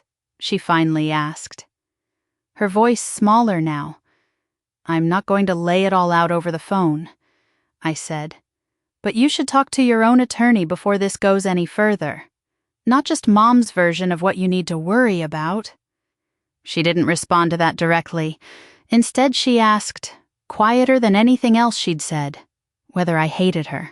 I don't have room for hating you right now, I said honestly. I have room for finding out exactly what you knew and when, and deciding what that means once I actually know it. That's worse. Somehow, she said. Maybe, I said. It's also accurate, which is more than most of what's come out of this family in the last month. We hung up without resolving anything, which felt, strangely, like the most honest ending the call could have had. Simone found me afterward, staring at the phone on the kitchen counter. How'd it go? She asked. I think Tyler's starting to ask the right questions. I said, I don't think Brooke has good answers for them yet. My phone buzzed again a few minutes later. A message from a number I didn't immediately recognize. Dana Okafor. The woman who'd handled the wedding live stream for relatives who couldn't make the trip in person. The one whose crew had clipped the wireless microphone to Brooke's dress before the ceremony began. I've been going back through the raw audio from that day for another client's request. The message read, "And I found something in the file from your sister's mic that I think a lawyer needs to hear before anyone else does. Can you have your attorney call me directly? I read the message twice before I fully understood what it might mean, then forwarded it to Renata without adding a single word of my own. Because for the first time since the wedding, I genuinely didn't know whether I was more afraid of what that recording might contain, or relieved that something outside my own family's careful paperwork was finally about to speak for itself." Renata called back within the hour, faster than she usually returned messages. "I've already reached out to her," she said. "She's willing to cooperate fully and preserve the original files before we discuss anything about their content. I want to bring in a forensic examiner before anyone actually listens to a single second of it." "Why does that matter?" I asked. "If she already knows what's on it. Because the first time either of us hears it, I want it to be a verified, unaltered copy," Renata said. "If this ends up mattering the way I suspect it might, I don't want a defense attorney arguing 6 months from now that the file could have been edited before anyone official ever touched it." I asked her the question I'd been circling since Dana's message first landed on my screen. "Do you think it's about the money? Or about the chair?" "I think," Renata said carefully, "that a live microphone doesn't know the difference between the two. It just records whatever gets said near it." I sat with that for a long moment after we hung up, running the timeline of that afternoon backward in my head, the transmitter clipped somewhere against my sister's dress, live from the earliest preparations straight through whatever came after the reception fell apart. I hadn't thought about that detail once since the ambulance doors closed behind me. I hadn't needed to. Now it felt like the single loudest fact in the entire case. A small piece of hardware that had simply kept doing its job long after everyone in that ballroom had stopped paying attention to it. Simone poured 2 glasses of water and set one in front of me without being asked. "Whatever's on it," she said. "At least it isn't going to lie to you the way everyone else in that family has." I hoped she was right. Some smaller, more frightened part of me was already bracing for the possibility that hearing my mother's actual voice, unedited and unrehearsed, might turn out to be harder to survive than any spreadsheet Priya had shown me so far. The forensic examiner Renata brought in worked out of a small office 2 floors below her own. A quiet man named Thomas Reed, who spoke about audio files the way surgeons spoke about anatomy, precise, unhurried, allergic to guessing. He photographed Dana's original memory card before touching it, logged its serial number, then made 2 separate encrypted copies while we watched, calculating a digital signature for each file that would change completely if even a single frame of audio were altered later. "Think of it like a fingerprint for the recording," he explained. "If anyone questions whether this is the same file Dana handed over today, this number proves it, one way or another." The process took nearly 2 hours, longer than the actual listening would end up taking, and I understood, watching him work, why Renata had insisted on doing this before anyone heard a single word. Evidence that could be challenged on procedure was evidence that could be thrown out entirely, regardless of how damning its content turned out to be. Dana joined us by video once the copying finished, sitting in what looked like a small editing studio lined with labeled hard drives. "I want to walk you through the technical side before anyone assumes the whole day is sitting on one clean track," she said. The transmitter clipped to Brooke's dress fed 2 separate destinations at once. One went straight into the wedding's main camera audio. A second independent feed recorded continuously at our sound station, completely separate from anything used in the public video. Renata leaned forward. Did Brooke know both feeds existed? She signed a contract stating the microphone would stay live from early preparation through the reception's major events, until a member of my crew physically powered it down or removed it, Dana said. My assistant also gave a verbal reminder during the mic check that morning. There's a clip of that too, if it's useful. Play it, Renata said. Dana pulled up a short audio file. A young woman's voice, brisk and professional, ran through the equipment instructions, then added a casual warning at the end. It's going to keep broadcasting straight through until my crew physically unclips it. So watch what you say around it. Brooke laughed, easy and unbothered, and said something about needing to steer clear of her own mother for the rest of the day. A few other voices in the room laughed along with her. That confirms both the written agreement and a verbal warning, Renata said, making a note. What happened to the microphone after the fall? Dana's expression shifted slightly, the loose comfort of the earlier clip replaced by something more careful. My lead camera operator followed the paramedics toward the exit. I was dealing with the venue coordinator about clearing a path for them. Brooke pulled the microphone off her dress herself, but she didn't hand it back to anyone on my crew. Did she turn it off? Renata asked. There's no external power switch on that particular transmitter, Dana said. We built it that way on purpose, so clients couldn't accidentally kill their own audio mid-event. It stayed live. Someone found it later, tucked beneath the flowers on the head table, and one of my assistants powered it down once she recovered it. How long between Brooke removing it and your assistant finding it? I asked. 22 minutes, Dana said, and the number landed in the room with a weight that made even Thomas glance up from his laptop. 22 minutes of a live microphone sitting inches from the head table, catching whatever conversation happened to unfold nearby, unattended, unnoticed, and completely indifferent to whether anyone remembered it was still listening. I'd like to hear it, I said, before Renata could ask whether I was ready. Whatever's on it, all of it, in order. Renata studied me for a moment, the way she always did before agreeing to something that might cost me more than I expected. We'll start from the beginning of that window, she said finally. You can stop the playback at any point. Nobody in this room is going to think less of you for needing to. Thomas pulled up a waveform on his monitor before starting anything. A jagged line stretching across the screen, dense with music and crowd noise for most of its length. He pointed to a spot roughly a third of the way through. This is where the levels change, he said, fabric moving against the microphone. Then quieter.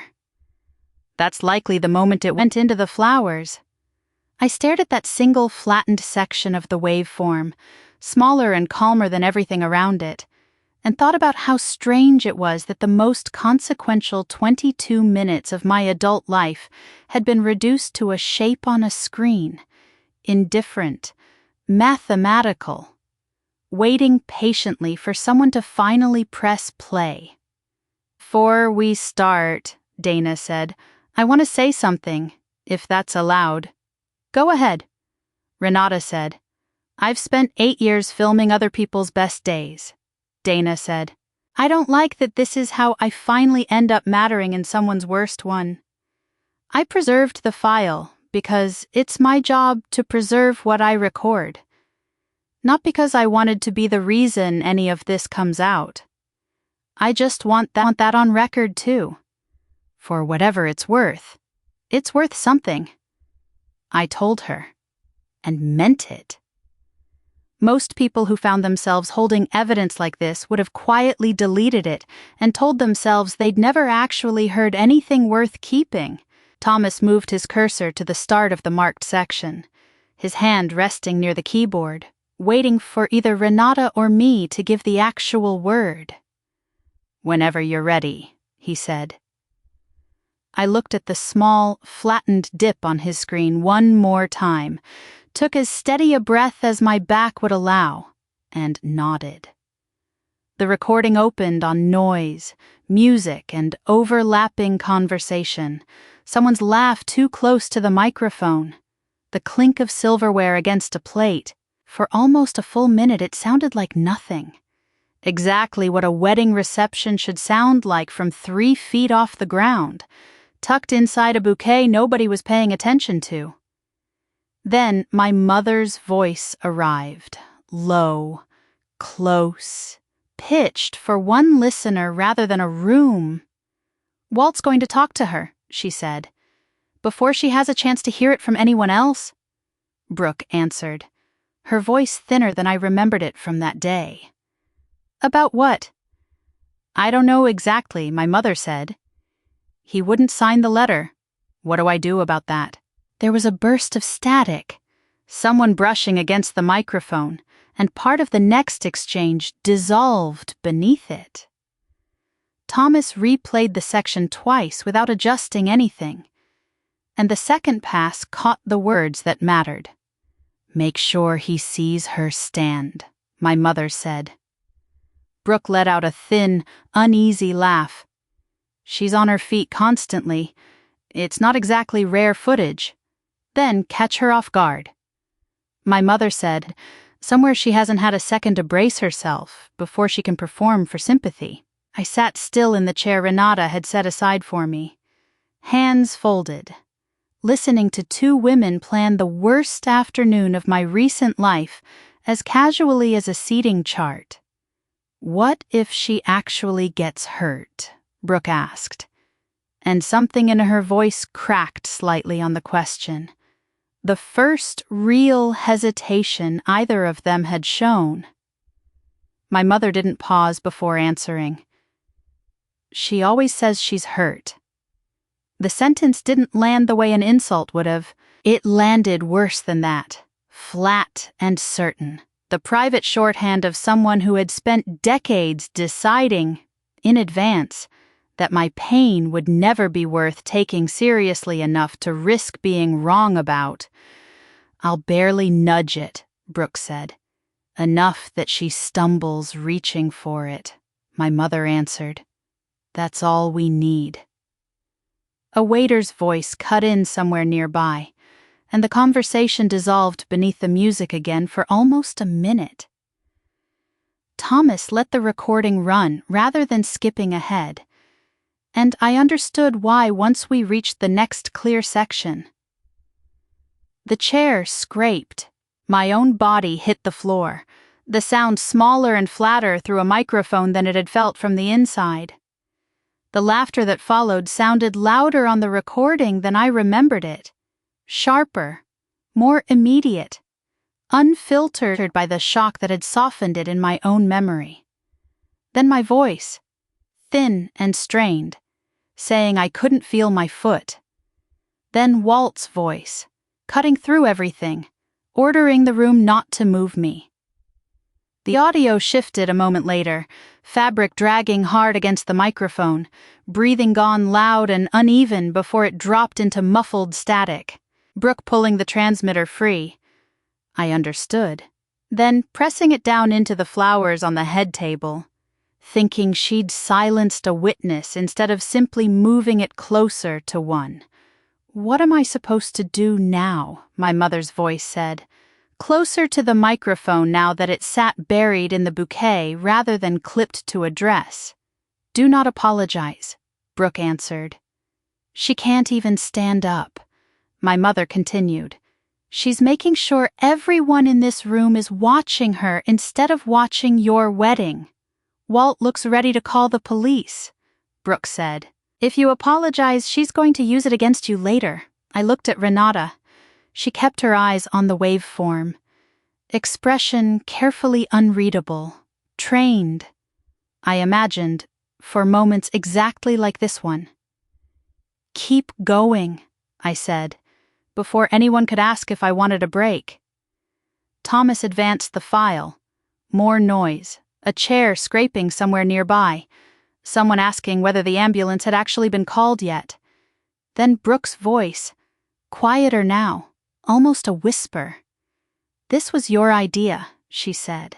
My mother's answer came back sharp and immediate. None of the softness she'd used with me on every phone call since. "I told you to slide it a little. You're the one who decided to put on a show for the cameras." Brooke started crying somewhere off to the side of the microphone. Small broken sounds that would have moved me, I think, in almost any other context. "Pull yourself together," my mother said, not gently. That final check clears in 4 weeks. This is not the moment for her to start digging into anything. Renata paused the recording herself. Unasked, and the room went silent except for the building's faint ventilation hum. "That's the clearest line yet tying the wedding to the money," she said.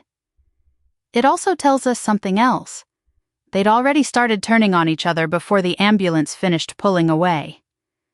I sat with both facts together. The confirmation I'd half expected, and the colder detail I hadn't even inside their own partnership. Blame had already started shifting hands.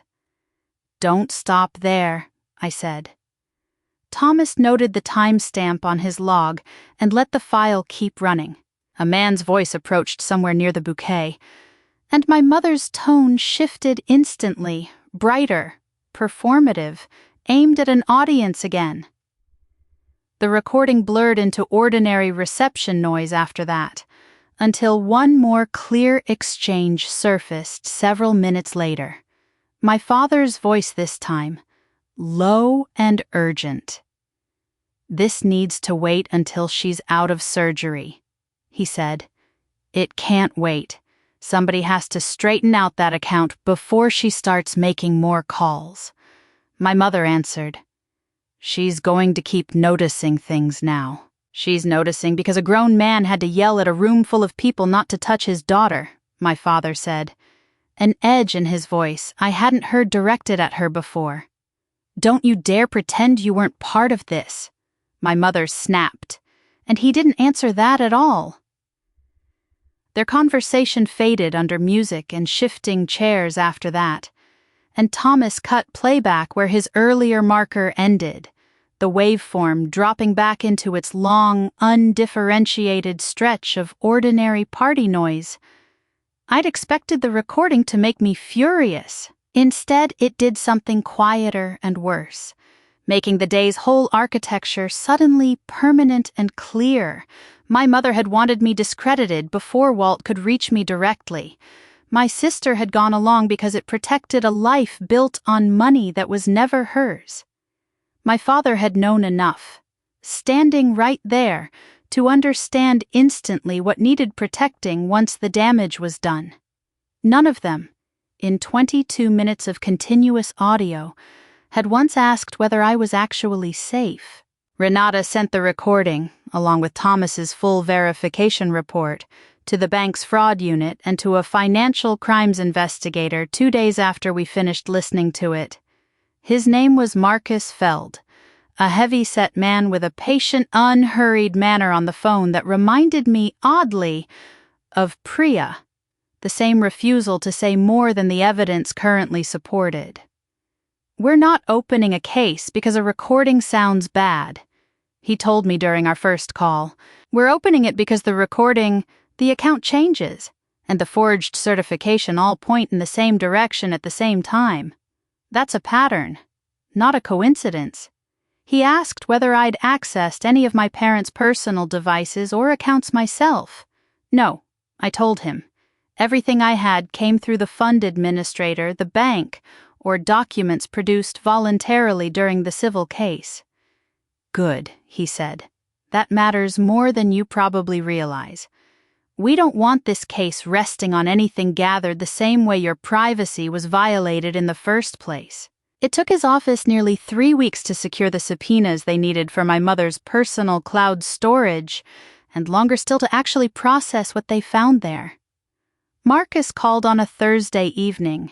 his voice carrying an edge of something between professional caution and genuine surprise. "We recovered a document," he said. "It's not signed, not notarized, nothing filed anywhere official, but it's titled, and the title matters." "What's it called?" I asked. "Brooke's statement. Final version," he said. "Created on a personal cloud account under your mother's name 3 weeks before the wedding."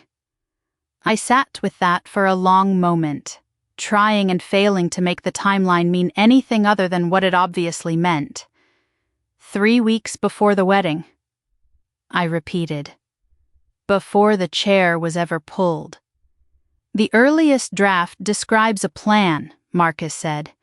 "It states that Brooke independently decided to stage an incident meant to expose what it calls your exaggerated disability claims, entirely on her own initiative, with no involvement or knowledge from anyone else in the family. Your mother wrote my sister's confession in advance," I said, the sentence sounding almost absurd out loud, too calculated even for the version of her I thought I'd finally stopped underestimating.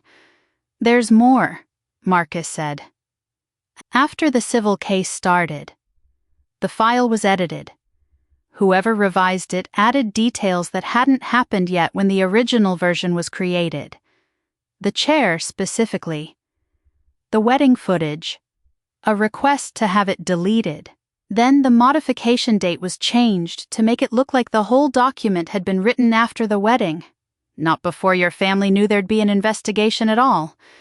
She backdated it," I said. "The system metadata preserved both timestamps regardless." He said, "The original creation date and the later edit. Whoever did this understood enough about how documents work to try covering their tracks.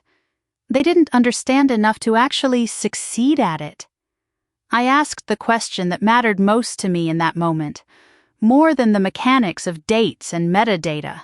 Did Brooke know this existed? Did she write any of it, or agree to any of it?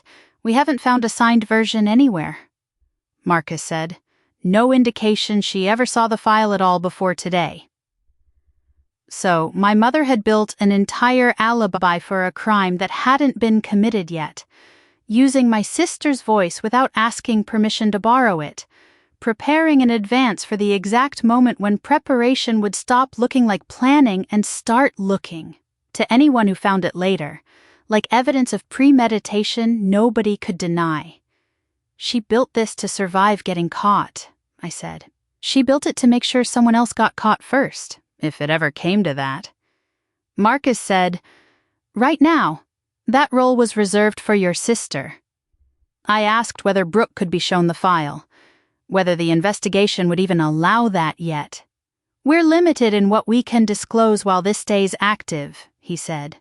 "Her attorney will be given enough to understand that a document exists carrying her name, and that its earliest version predates the wedding.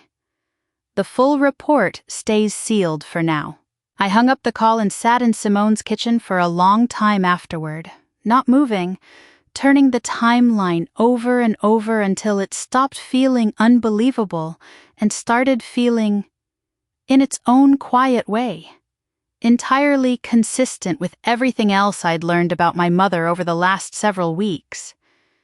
She'd always taught both of us that preparation was a virtue, the spare key hidden under the mat, the extra copies of every important document, the folder she carried into every hospital room like it was armor.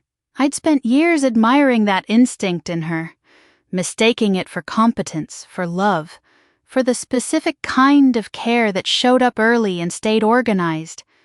This was that same instinct, stripped completely of anything resembling love.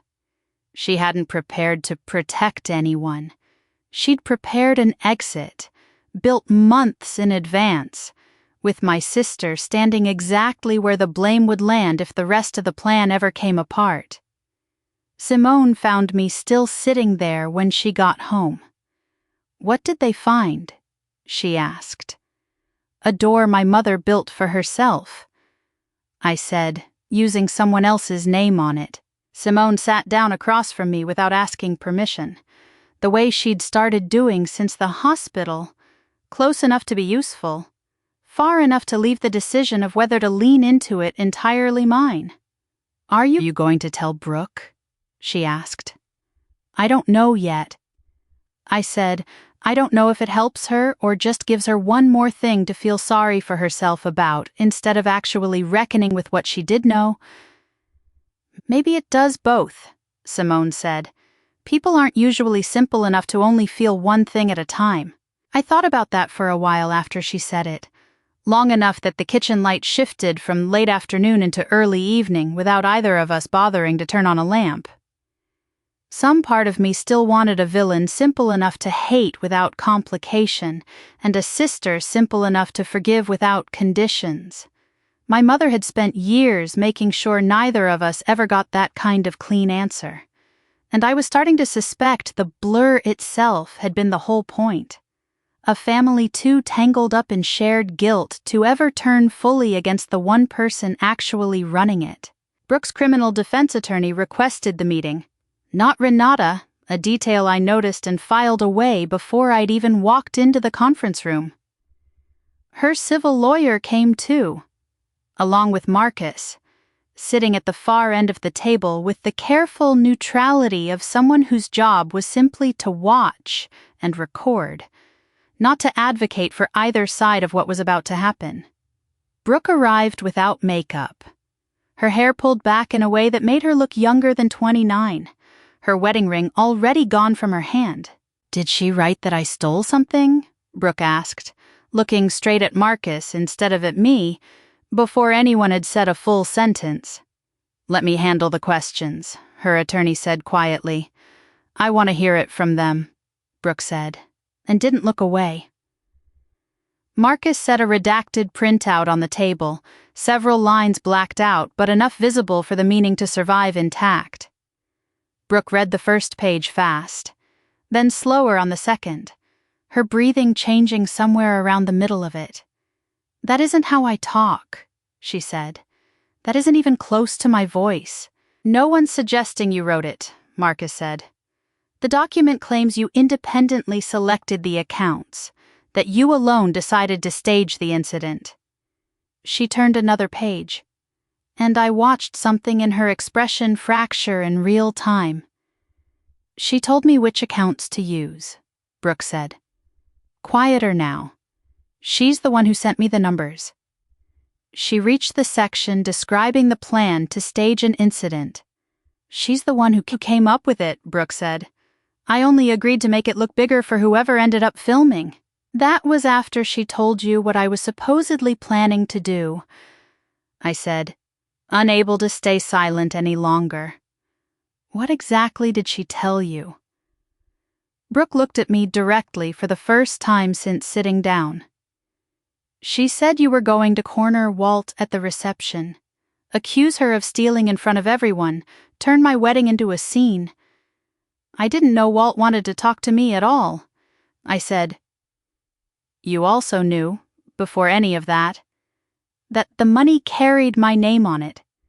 She closed the document slowly. I saw your name attached to one bank statement, she said. Mom said the authority was legitimately hers to use. I even asked if you could ever come back and demand the money. And what did she tell you? I asked, though Priya's emails had already given me the answer weeks earlier. She said no, Brooke said. Her eyes filled, though her voice stayed steady in a way that surprised me. You chose not to ask me yourself. I believed her, Brooke said, for exactly as long as believing her kept the company running. She looked toward her own attorneys, then back at the table, and said something I hadn't expected. I'll give you my phone, she said. Every message, every email, everything on it, but I want an agreement in place first. Her criminal attorney leaned forward. My client is prepared to discuss cooperation under appropriate protection, he said carefully. Brooke fixed her eyes on mine. If my cooperation helps put this on her, she said, I want your word you'll back off the company. That company runs on money that was never hers to give away. People's jobs depend on it, Brooke said. My job depends on people trusting me too. I said, neither of those facts turns theft into something we're allowed to keep. Tell him I didn't know everything, Brooke said, her voice cracking now. Tell Tyler she manipulated me. Release enough from the account to keep the business running, and I'll give them everything I have. I understood the shape of what she was offering before she'd fully finished saying it. The truth in exchange for rescue. Honesty traded like currency for whatever came after it. Tell the truth because it happened, I said. Not because you're hoping it earns you something on the other side of this. Her face hardened for a moment, and in it I saw a flash of the exact same expression my mother wore whenever gentleness stopped working, and something colder had to take over instead.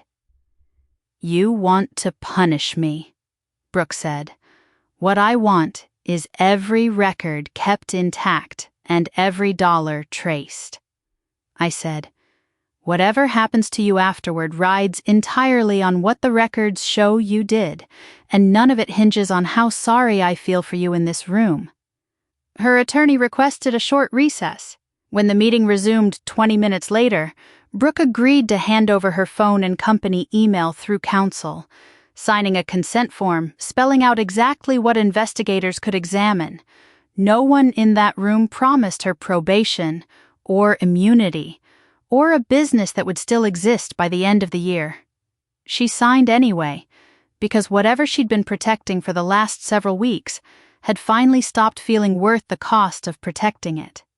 The extraction took Marcus's office less than a week to process once the consent form cleared. What came back confirmed everything the earlier document had implied and added something worse. A paper trail showing Brooke hadn't simply been steered by our mother in vague, general terms. She'd asked specific questions, received specific answers, and gone ahead anyway. 3 days before the wedding. My mother had texted that Walt might try to approach me, and that the family needed a clear demonstration of how easily I could move when startled.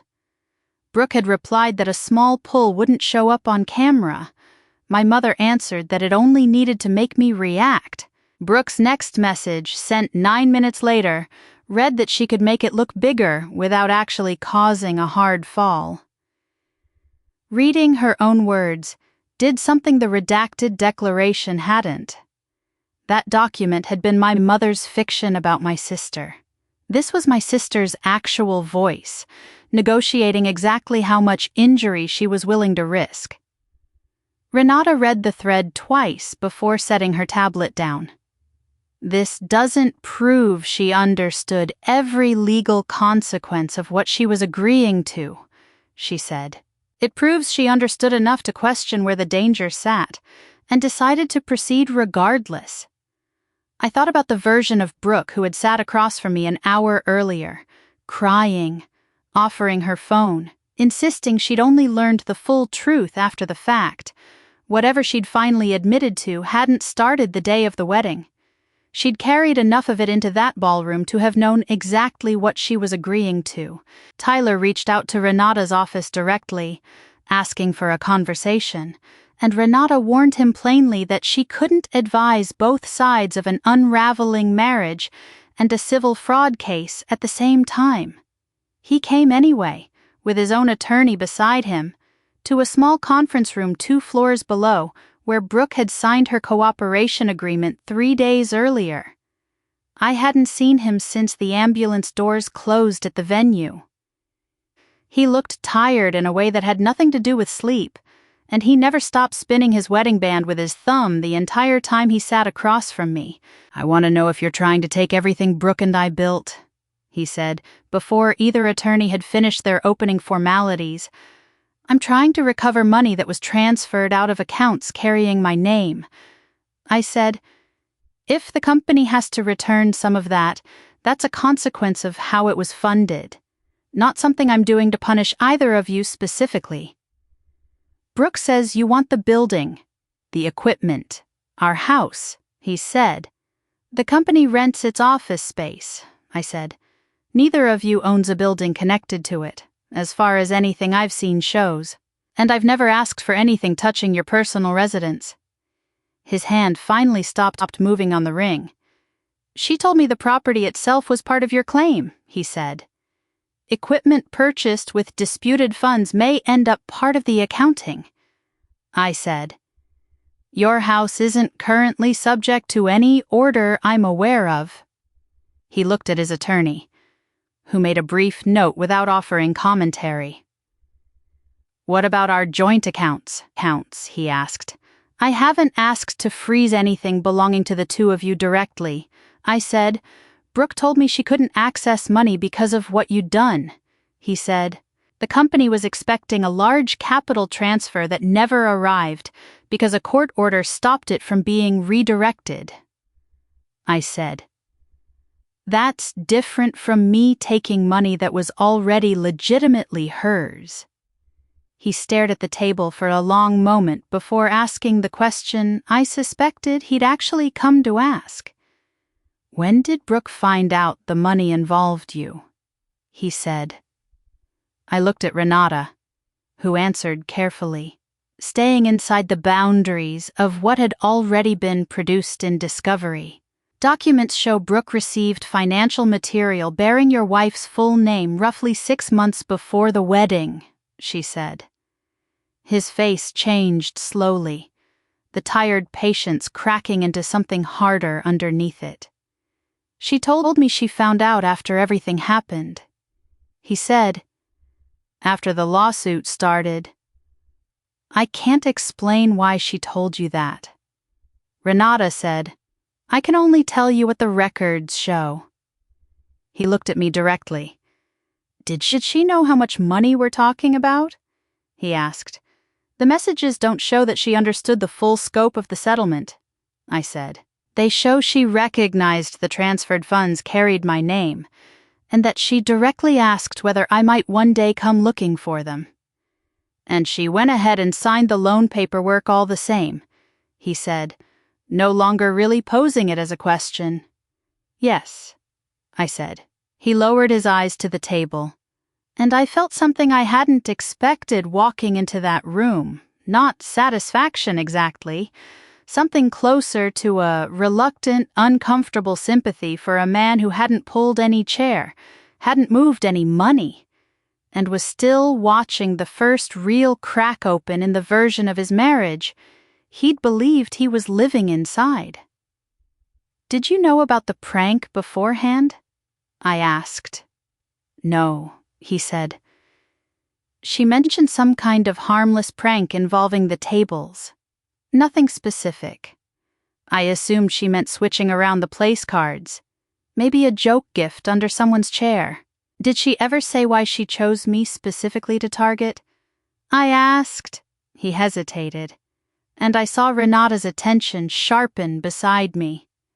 She said her mother told her you'd been threatening to confront the family about money right there at the reception, he said finally. When did she tell you that? I asked. The night after the wedding, he said. She was upset because the hospital wouldn't give her any updates on your condition.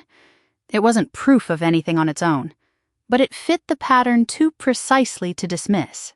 Tyler left that meeting with fewer comfortable answers than he'd arrived hoping for, and considerably more than Brooke had apparently intended him to have. 3 days later, every photo of him quietly disappeared from Brooke's public profiles, no announcement attached to any of it. He filed for divorce the following week. There were no children involved, no custody dispute to complicate the process, only a marriage that had been quietly funded, in part, by money neither of them had ever been entitled to spend. Renata warned me not to read the divorce as a victory of any kind. It's just the truth finally showing up somewhere it can't be argued away, she said.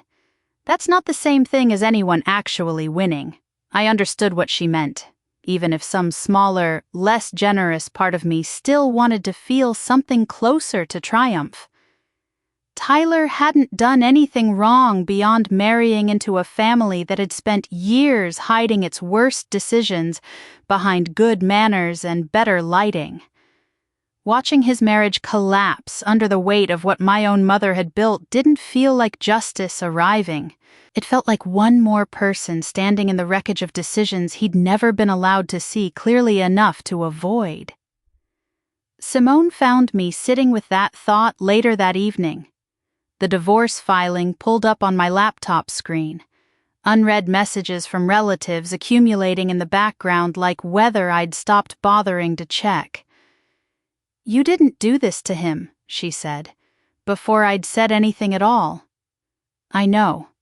I said, "I still feel like I was standing next to the person who did." "That's not the same as being responsible for it," she said, and sat down beside me anyway, letting the silence hold whatever I wasn't quite ready to say back to her yet.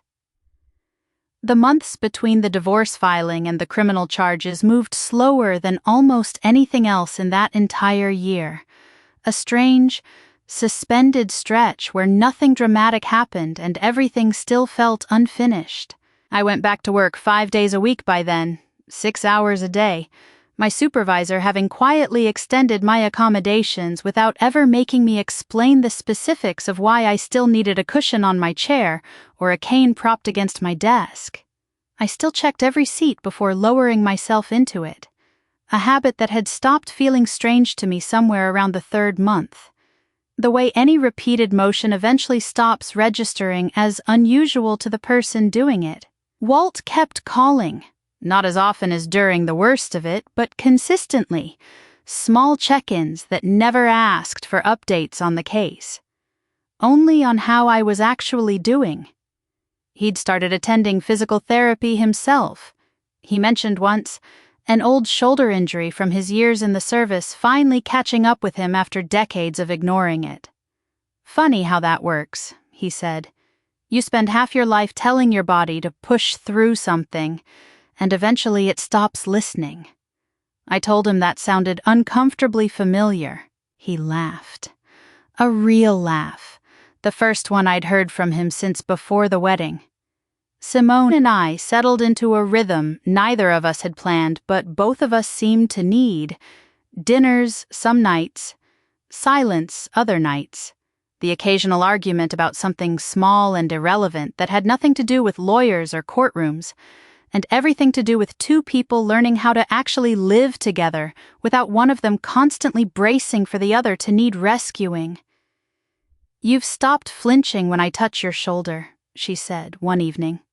Out of nowhere, while we were doing dishes. I hadn't noticed it happening. That felt, in its own quiet way, like more progress than anything a judge had ordered so far. Priya called periodically with updates that felt less like breakthroughs and more like slow, careful confirmation of things we already suspected. Another transfer traced, another account cross-referenced, the picture growing more complete rather than more surprising. Renata warned me early on that this particular stretch of the process would feel like this, unglamorous, repetitive, mostly invisible from the outside. "The dramatic parts are rare," she told me once. "Most of justice is paperwork nobody sees, done correctly enough times in a row that it eventually holds up." I held on to that sentence more than I expected to, through the long weeks when nothing seemed to be happening at all. My body kept healing in small, unglamorous increments too. Farther distances with the cane, fewer bad nights, whole days where the old fusion barely announced itself at all. Recovery and investigation turned out to run on the same slow, invisible clock. Neither one caring how ready I felt for either of them to finally be finished. One Sunday that spring, Simone talked me into driving out to a lake an hour outside the city, insisting the fresh air would do more for my back than another weekend spent hunched over Priya's spreadsheets. We sat on a blanket near the water, and for almost 2 full hours neither of us mentioned my mother, my sister, the trust, the company, or anything connected to the case at all. We talked instead about a terrible movie we'd both seen in college, about her sister's upcoming baby shower, about nothing that required either of us to brace for the next piece of bad news. I forgot to check the picnic bench before I sat down. I realized afterward, laughing about it in the car on the drive home. First time in almost a year. Progress, Simone said, keeping her eyes on the road, but I caught the small, pleased smile she was trying not to show me. It wasn't a single dramatic turning point, the way trials and verdicts tend to be. It was smaller than that. A Sunday afternoon where my body simply forgot, for 2 entire hours, that it had ever needed to be careful. I understood, driving home with the windows down and the lake still cool on my skin, that this quiet, unremarkable kind of healing was probably going to matter more in the long run than anything a courtroom eventually decided.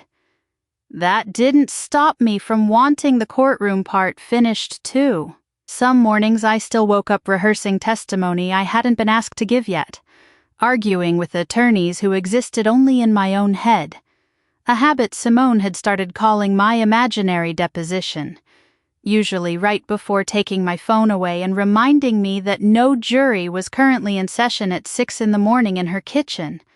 The subpoenas kept arriving through that stretch, each one a small, procedural drumbeat marking how close we were actually getting.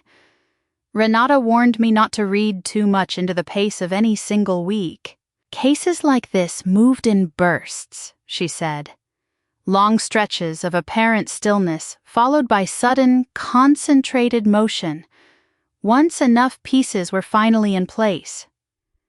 I didn't fully believe her until the burst actually came, and by then, everything that had felt slow for months started moving so quickly I could barely keep up with it. Walt asked me, during one of those last quiet weeks before things accelerated, whether I regretted any of it. The lawyer, the forensic accountant, the slow grinding machinery of subpoenas and depositions instead of simply walking away from my family entirely and letting the whole thing go. I thought about it honestly before answering, because it deserved an honest answer rather than a quick, defensive one. Some days, I said, walking away would have been so much quieter. Would it have been true, though? He asked. No.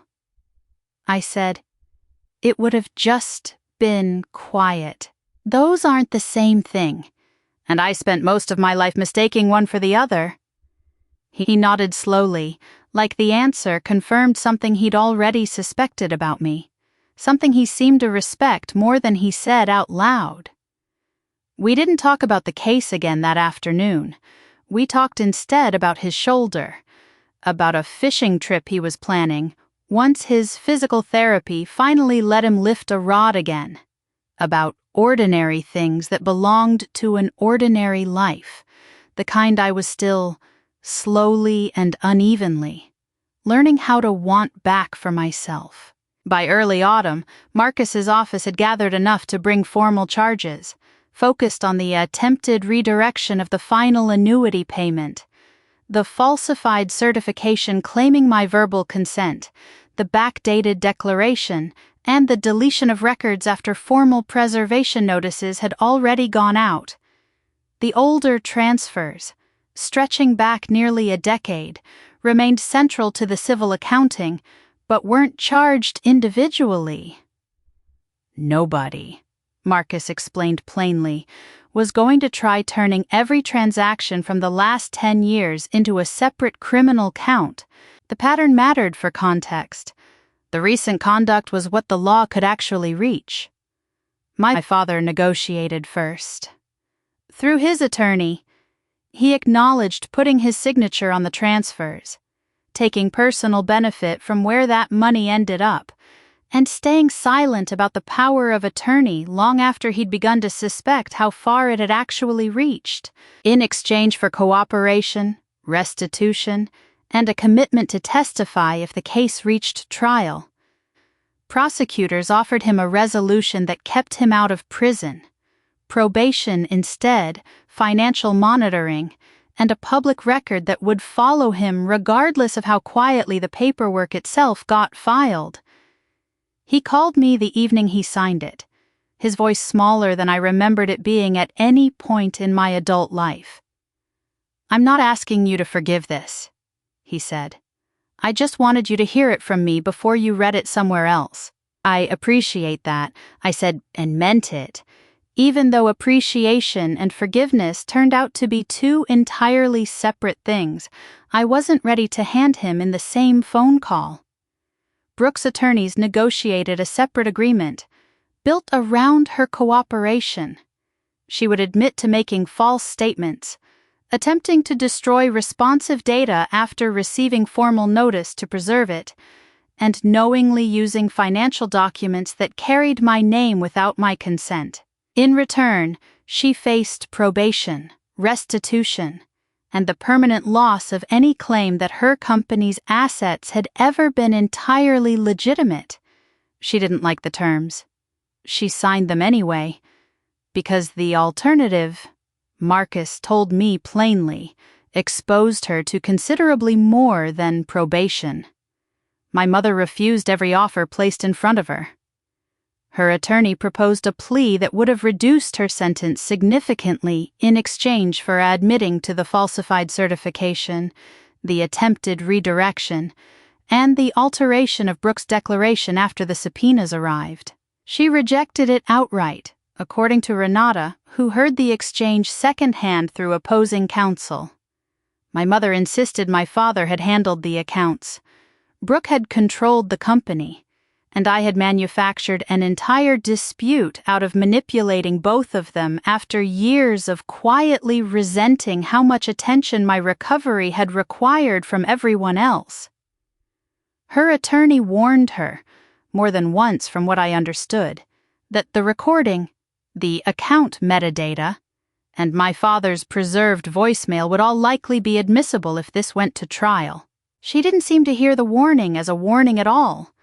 She believed, Renata told me, that a jury would look at a devoted mother who'd spent decades managing an injured child's finances for the good of the whole family, and see exactly the woman she'd always described herself as being.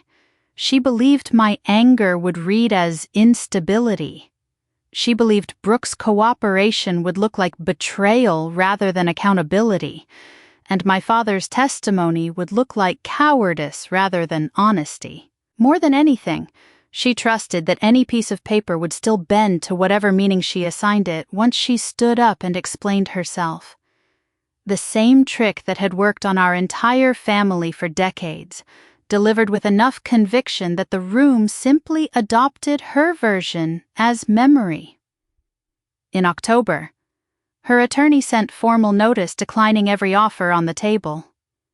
My client wants a jury to hear exactly what kind of daughter is bringing these accusations. The letter read, according to Renata, who read me the line over the phone without softening it. I sat with that sentence for a long time after we hung up. My mother had spent my entire adult life certain that if she simply talked long enough, forcefully enough, with enough conviction in her own voice, the truth would eventually rearrange itself to match whatever she needed it to say. She was about to find out, in a room she couldn't control the seating chart for, exactly how far that certainty would carry her. Renata prepared me carefully for what a trial would actually require, separate from everything the civil case had already put me through. This isn't the same proceeding, she reminded me more than once. A jury won't be asked to settle every old transfer, or decide how much compensation your injury deserves. They'll only decide whether the evidence proves the recent charges beyond a reasonable doubt. That narrower scope felt strange to sit with at first. My family had taken pieces of my life from me across 2 decades, through a slow accumulation of small, deniable acts that no single jury could ever be asked to weigh all at once, A courtroom could only judge specific conduct, not the entire architecture of a childhood spent being managed instead of raised.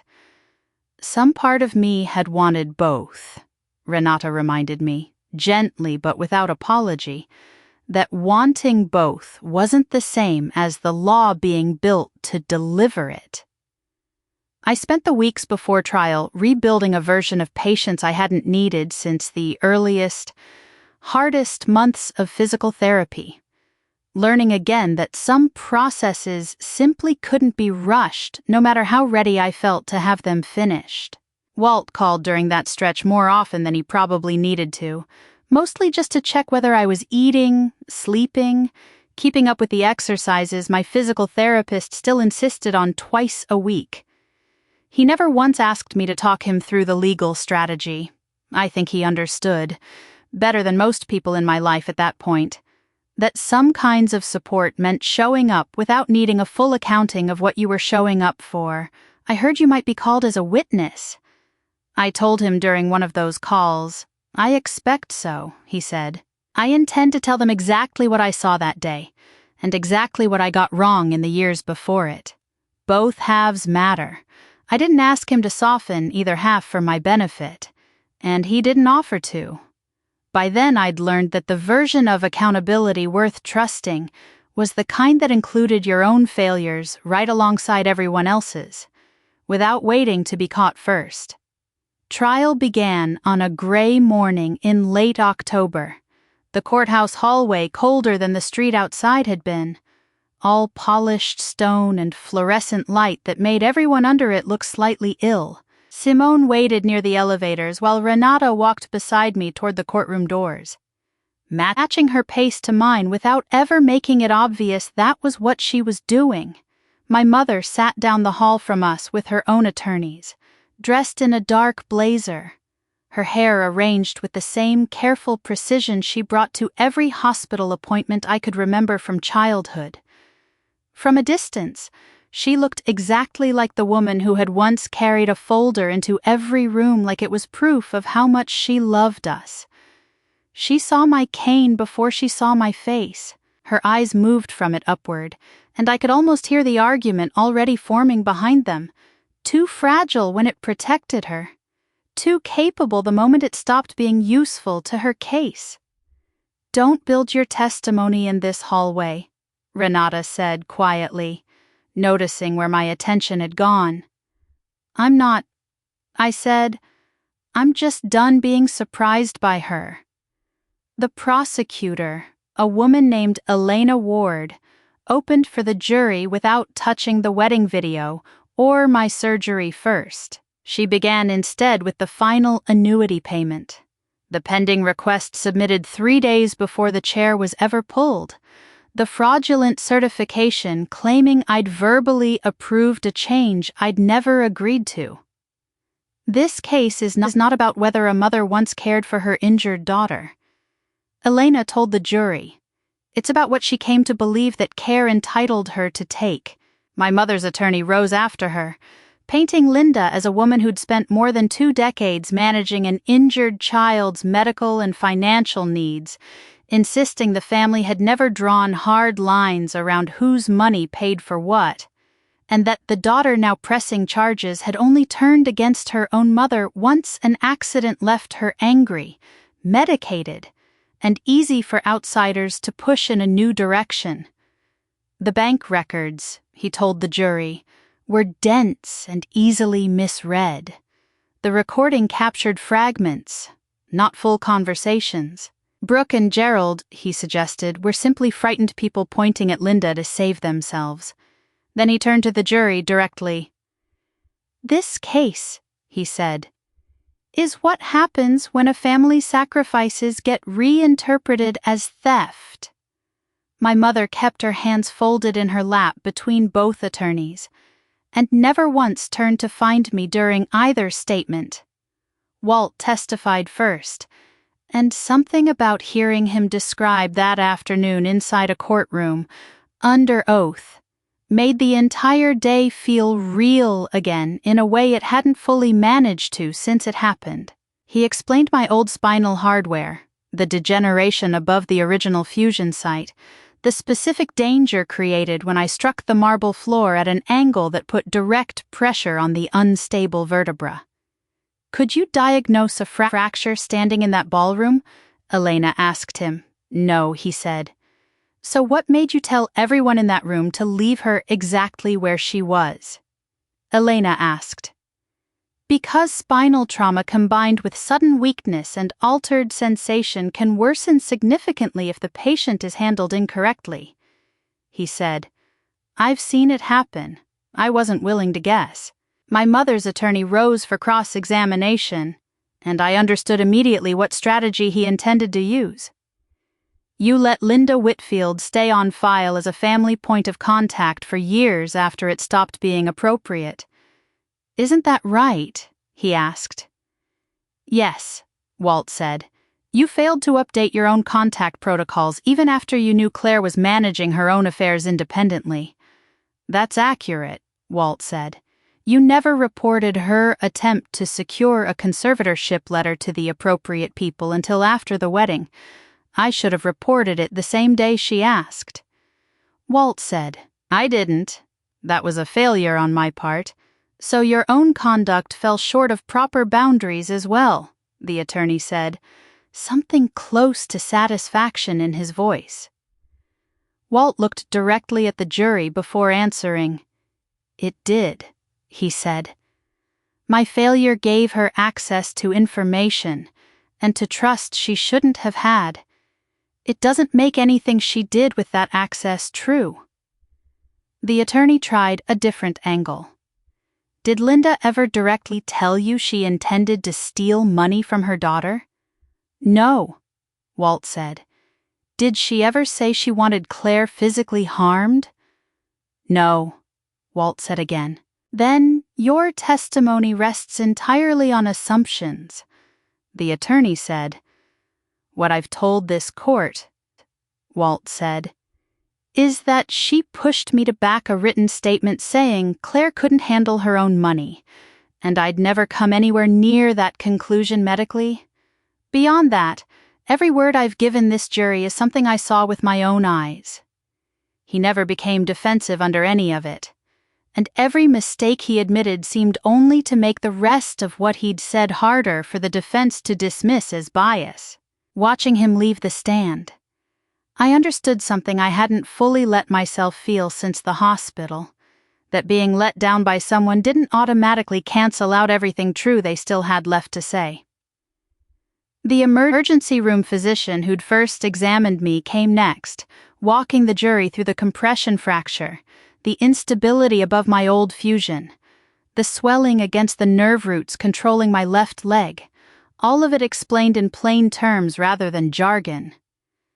The defense didn't challenge his findings directly. Instead, my mother's attorney asked whether chronic pain patients sometimes exaggerated symptoms under stress, whether medication could affect a patient's perception of their own condition, whether it was possible I'd recovered function faster than the initial imaging suggested I would. The physician answered each question with the same unhurried precision Walt had shown earlier. "Possible, in some patients, under some circumstances," he said each time, always adding the same qualifier not consistent with anything documented in this patient's chart. By the time the court adjourned for the day, I felt wrung out in a way that had nothing to do with sitting in an uncomfortable chair for 6 straight hours. Simone met me in the hallway with my coat already in her hands, and didn't ask a single question until we were both back in the car. "How bad?" she asked, finally, once we'd pulled out of the parking garage. "Not as bad as I expected," I said. "Worse than I wanted." "That's a most days lately," she said, and reached over to turn the heat up without being asked. Priya took the stand on the second day, walking the jury through a simplified version of the timeline she'd first shown me on a shared screen months earlier, careful not to overwhelm 12 strangers with a decade of transactions all at once, a distribution posted to an account controlled through the power of attorney, she explained, pointing to the first highlighted entry on the display. Weeks later, the mortgage balance on Linda and Gerald Whitfield's home dropped by nearly the same amount. She walked through the tuition payment tied to a later distribution, the equipment loan down payment tied to another, each one small enough on its own to look like ordinary family generosity, until the pattern sat plainly in front of 12 people who'd never met my family before that week. Then came the transfer 6 months before the wedding. $92,000 moved from the power of attorney account into the operating account of Whitfield Restoration and Roofing, used to buy out the remaining ownership stake belonging to Walter Reyes. The defense pushed back hard on cross-examination, arguing that Gerald had equal signing authority on several of the accounts in question, that the money had circulated through a shared family system for years before any dispute arose. That complexity alone didn't prove criminal intent. Complexity explains confusion, Priya said calmly.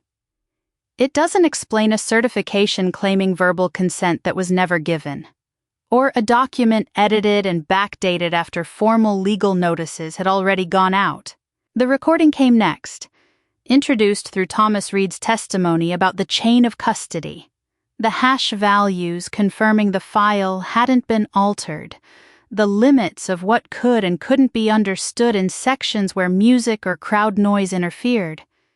He never claimed more than the evidence actually supported, and that restraint seemed to strengthen everything he did claim rather than weaken it. The defense spent nearly an hour questioning background noise, disputed words, whether the bouquet had muffled the transmitter enough to make certain phrases unreliable. Thomas agreed that some portions were unintelligible. He also stood firm on the sections that were clear, refusing to let the defense push him into either overstating or dismissing what the recording actually captured. Then the courtroom's audio system filled with the clink of silverware, the wedding band still playing somewhere behind it, laughter drifting from a table too far off to identify, and underneath all of it, my mother's voice, Walt's going to talk to her. The room went still in a way I hadn't expected a room full of strangers to go still. Hearing my sister ask what she should do, hearing my mother tell her to make sure he saw me move fast, unguarded, before I had time to brace for sympathy. I fixed my gaze on a scuff mark near the base of the witness box rather than on the jury, rather than on my mother, rather than on anyone in that room who might be searching my expression for something worth reading. I'd heard this recording before, in Renata's office, in a smaller room with fewer strangers. Hearing it here, in front of 12 people who would decide what happened to my mother, based partly on this exact audio, felt like an entirely different kind of exposure. The private turned, suddenly, permanently public. The chair scraped through the courtroom speakers. The impact followed. Several jurors visibly flinched when my own recorded voice said I couldn't feel my foot. My mother's attorney objected to the volume of aftermath being played, arguing it was designed purely to generate sympathy rather than establish anything factual. The judge allowed the relevant sections to continue. The recording moved forward to the moment beneath the flowers, my mother's voice instructing Brooke not to apologize. The sentence about the payment clearing in 4 weeks, the warning not to let me start asking questions. Then Gerald's voice, urging caution, being told bluntly that the account needed fixing before I called anyone else. Financial evidence and audio both painted the same picture from different angles, and by the time the prosecution rested that portion of its case, I could see something shifting in how several jurors held themselves, no longer simply listening, but visibly recalculating whatever version of the story they'd walked in with that morning. Gerald testified the following day, under his cooperation agreement, walking through the same signatures Priya had already shown the jury. He admitted plainly and without softening it that he'd known the money he was signing off on carried my name, and that he'd chosen not to ask exactly how it was being used, because the answer made his own life easier. Elena asked whether he'd ever once asked me directly if I approved of how the funds were being spent. "No," he said. "Why not?" she asked. "Because asking would have meant admitting I already suspected the answer," he said, and his voice didn't waver on it the way it had during our private conversation months earlier. Then Elena introduced the voicemail he'd preserved, recorded 2 days after my hospital call to him, my mother's voice filling the courtroom a second time that week, colder this time, more calculated than anything captured at the reception. "If anyone starts a formal investigation," my mother's voice said, "the company is Brooks, start to finish. Her name is on the loan application. All you did was sign a few ordinary transfers because I told you they were routine." A pause followed, then one final line. "There's nothing on paper proving any of this was my idea." "What made you hold on to that message instead of deleting it?" Elena asked him.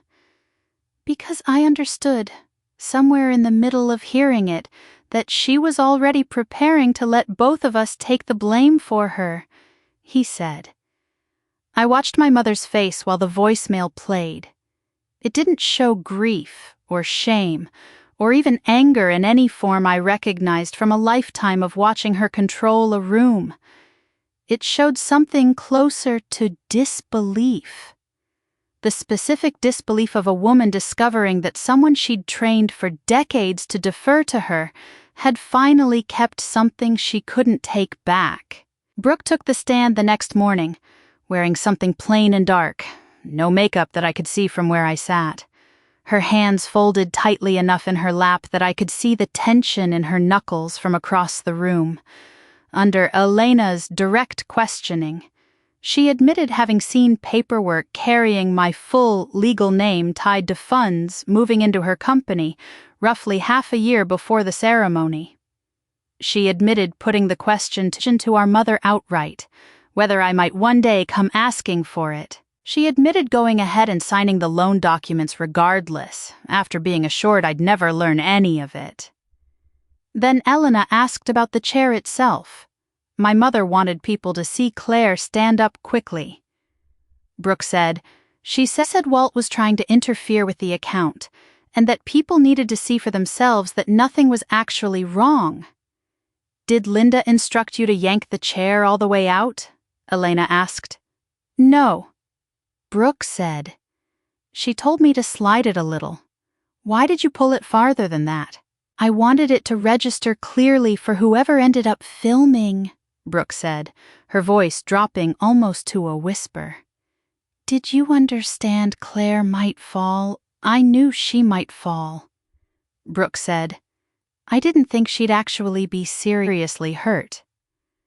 Elena displayed the text exchange on the courtroom screen, Brooke's message about a small pull not showing on camera, my mother's reply that it only needed to make me react, Brooke's follow-up offering to make it look bigger without causing real harm. My sister closed her eyes while the jury read it in silence. The defense approached her carefully during cross-examination. "You're testifying under a cooperation agreement that may reduce your own sentence, correct?" the attorney asked. "Yes," Brooke said. "So you have every incentive to blame your mother for as much of this as possible." "I'm telling the truth because the records already show what I did." Brooke said, "Nothing I say up here changes what's already on my own phone. You deleted messages at one point." The attorney said, "Yes." Brooke said, "You misled your husband about what you knew, and when." "Yes." Brooke said, "How is this jury supposed to trust anything you're telling them today?" Brooke looked toward our mother for the first time since she'd taken the stand. They shouldn't trust me without the records backing it up, she said. I wouldn't, if I were them. It was, I thought, the most honest thing my sister had said in that entire courtroom, delivered without a single flicker of the performance she'd once been so good at. Nothing required my mother to testify. Her own legal team had pushed back hard against the idea, or so Renata heard secondhand, through whatever channel connected opposing counsel to each other outside the courtroom. She insisted on it regardless. The reason was obvious to me before she'd said a single word under oath. My mother had built her whole life on the conviction that no piece of paper, no recording, no witness could out-argue her once she was standing in a room, explaining calmly why everyone else had misread her. Her own attorney guided her gently through the family history first, the hospital nights, the missed shifts at work. Brooke's childhood spent waiting in physical therapy lobbies, Gerald's years of overtime. She cried describing the moment she first saw me in a hospital bed at 24, still in my work uniform, the warehouse dust not yet washed from my hair. The settlement never felt like money belonging to one person alone. She told the jury, the accident had touched every one of us. I made the decisions that kept this family functioning. Then Elena rose for cross-examination, and the version of my mother built for that jury began, slowly and then all at once, to come apart. You created the first version of Brooke's declaration 3 weeks before the wedding, Elena said, holding up the printed timeline. Yes, my mother said, before your daughter Brooke had ever pulled a chair out from under anyone. Yes, she said, her voice still even. Why would a document written that early already describe an incident that hadn't happened yet? I was organizing our family's paperwork, my mother said. Brooke had mentioned wanting to do something playful at the reception. I was simply preparing in case anything ever needed clarifying later. You anticipated that a public incident involving your daughter might eventually require a legal explanation, Elena said, before it occurred. I anticipated that Claire might overreact to something harmless. My mother said, I've spent 30 years anticipating how she reacts to things. You also knew, by then, that Walter Reyes had refused to support a conservatorship claim against her. I knew he didn't fully understand our family's history. My mother said, You knew the final settlement payment was due the following month. Yes, she said. And you told Brooke not to apologize. Immediately after Claire told her she couldn't feel her own foot, I was protecting my daughter from admitting fault during a chaotic, frightening moment. My mother said, That's what a mother does. Elena let the silence sit for a beat before continuing. And something in the courtroom seemed to lean forward with her. You told your husband to fix the account, Elena said, while your other daughter was being wheeled into surgery. I was trying to prevent unnecessary financial chaos during an already difficult day, my mother said. You edited Brooke's declaration after the civil case began, and changed the file's date to make it appear written afterward. I corrected the document to reflect what had actually happened by that point. My mother said, You mean you altered it to make premeditation look spontaneous? Elena said. I organized it, my mother said, her voice climbing for the first time. Elena placed the two versions of the file side by side on the display screen. You prepared to blame Brooke before the wedding even happened, she said. Then you edited the document to make that plan look like it came together afterward, once you realized there might finally be consequences. My mother's composure, held together for nearly 2 full days on that witness stand, finally broke. I prepared, she said, her voice rising, because I knew exactly what Claire was capable of doing to this family if nobody got ahead of it first. Closing arguments began the morning after my mother's testimony ended, and the courtroom felt different by then. quieter in a way that had less to do with acoustics than with the simple fact that everyone in the room had now heard everything either side intended to offer. Elena kept hers short, almost deliberately plain, walking the jury back through the same sequence she'd opened with weeks earlier. The pending account change, submitted 3 days before the wedding. The fabricated certification claiming consent that was never given. The declaration written in Brooke's name before Brooke had done anything to be blamed for. The recording, unaltered, unedited, catching a family planning a performance and then scrambling to protect itself once that performance produced a real injury. "This isn't a case about whether a mother once loved her daughter," Elena told them, echoing her opening almost word for word, though it landed entirely differently now, weighted by everything the jury had since heard. It's about what she believed that love entitled her to take, and how far she was willing to go once someone finally started asking to see the paperwork. My mother's attorney closed differently than he'd opened, less confident in his framing, though he never abandoned it entirely.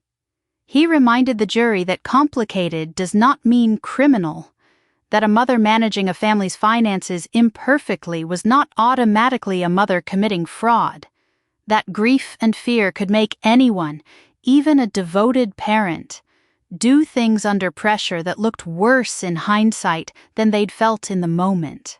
"Ask yourselves," he said, "whether 20 years of sacrifice deserves to be erased by a handful of difficult months at the very end of it." I watched several jurors while he spoke, trying to read something in their faces I had no real skill for reading, and found only careful, professional neutrality. The specific blankness of people determined not to signal a decision before they were required to announce one. The judge read the jury instructions for nearly 40 minutes. Methodical language about reasonable doubt, about weighing witness credibility, about the specific elements the prosecution needed to prove for each individual charge, rather than for some general impression of guilt.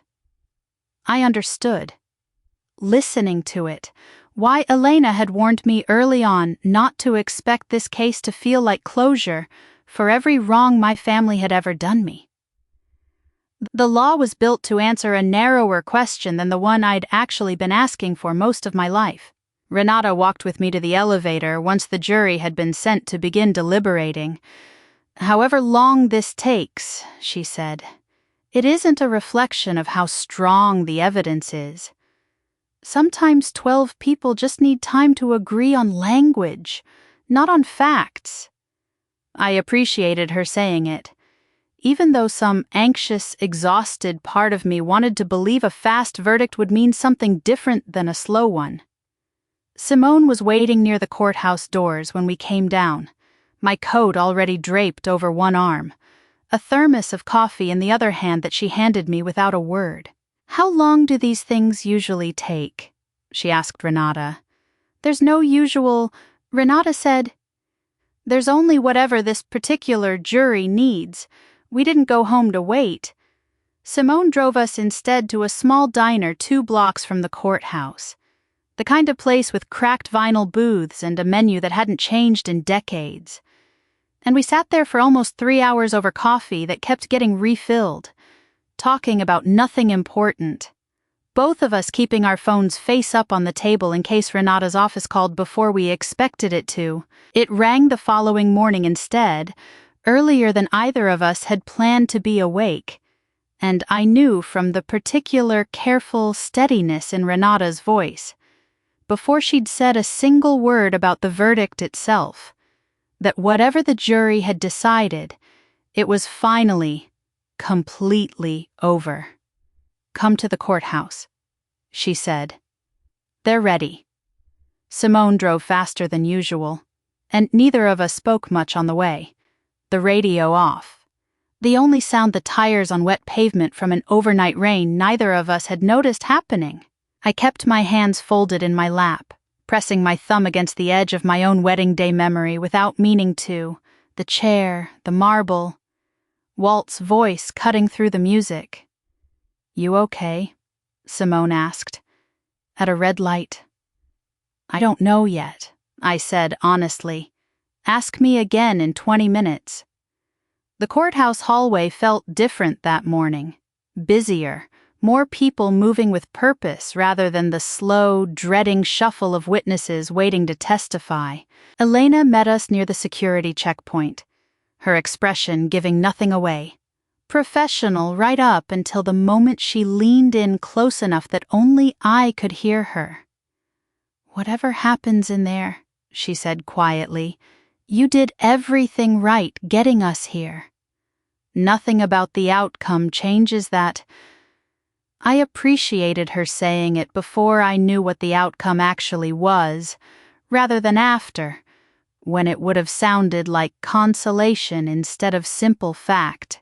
We walked into the courtroom together, Renata on one side of me, Simone on the other, and took our seats in the same row we'd occupied for nearly 3 weeks straight, close enough now to the front that I could see the exact moment the judge's expression shifted from neutral to something more formal, the specific bearing of someone about to read words that would matter for the rest of several people's lives. My mother was already seated when we arrived, flanked by both attorneys, her hands folded in the same composed posture she'd maintained through every single day of trial. She didn't turn around when we came in.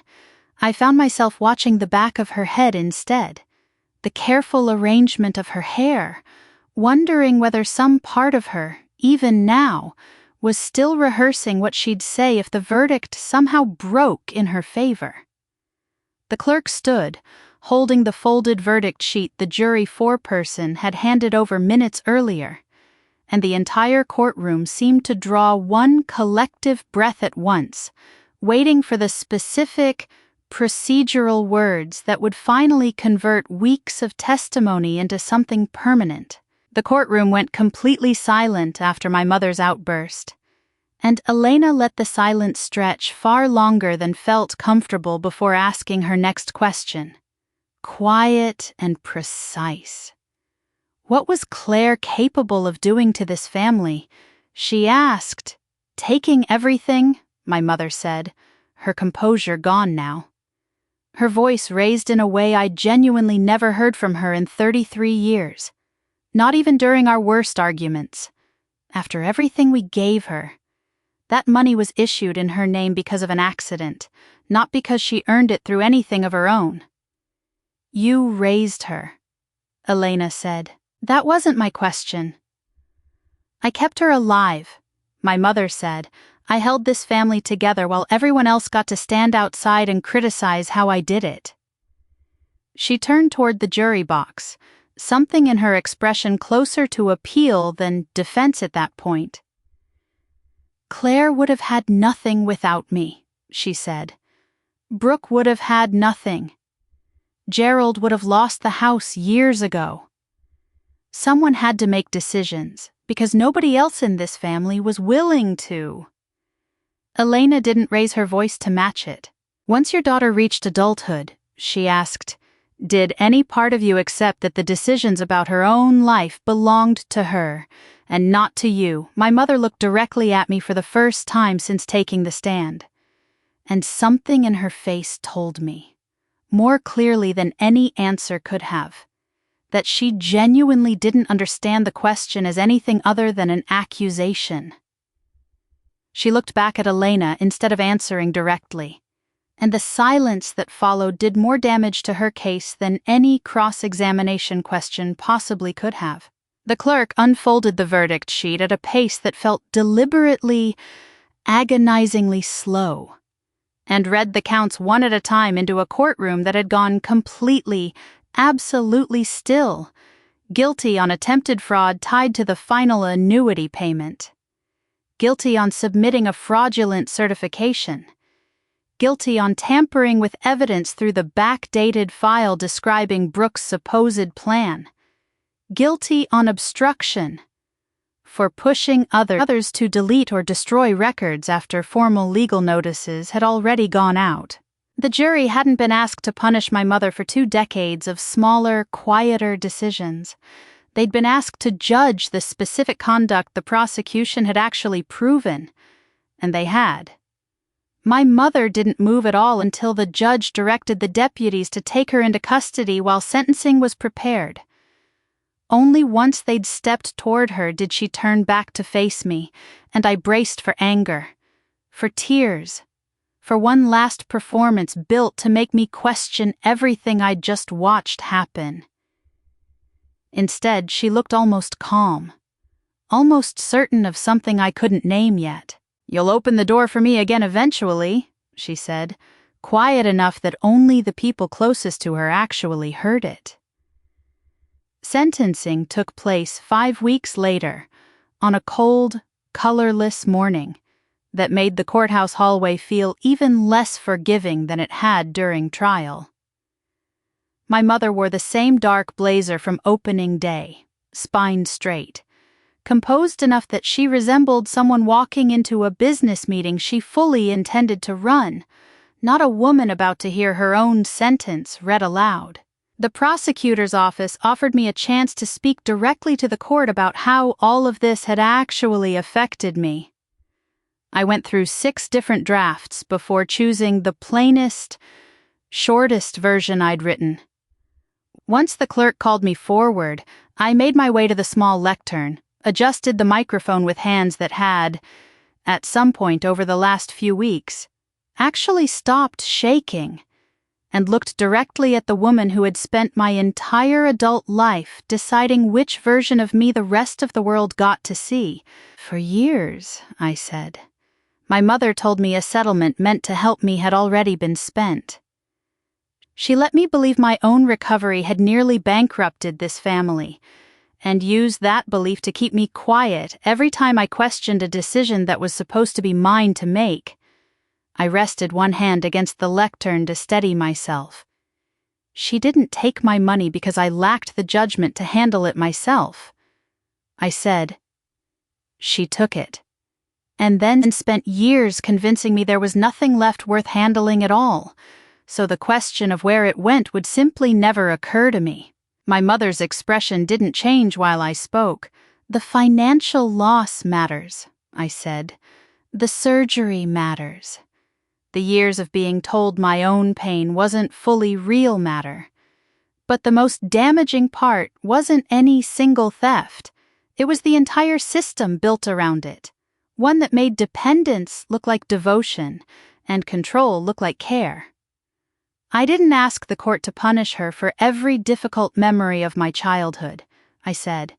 "I asked for restitution, for enforceable limits on her ever managing another person's money again, and for the record to reflect that this conduct kept going long after I'd become a grown woman fully able to decide things for herself."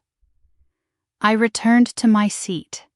My mother spoke after me, describing herself as a mother who had carried burdens no one else in the family fully understood, expressing regret only that the family had grown so divided.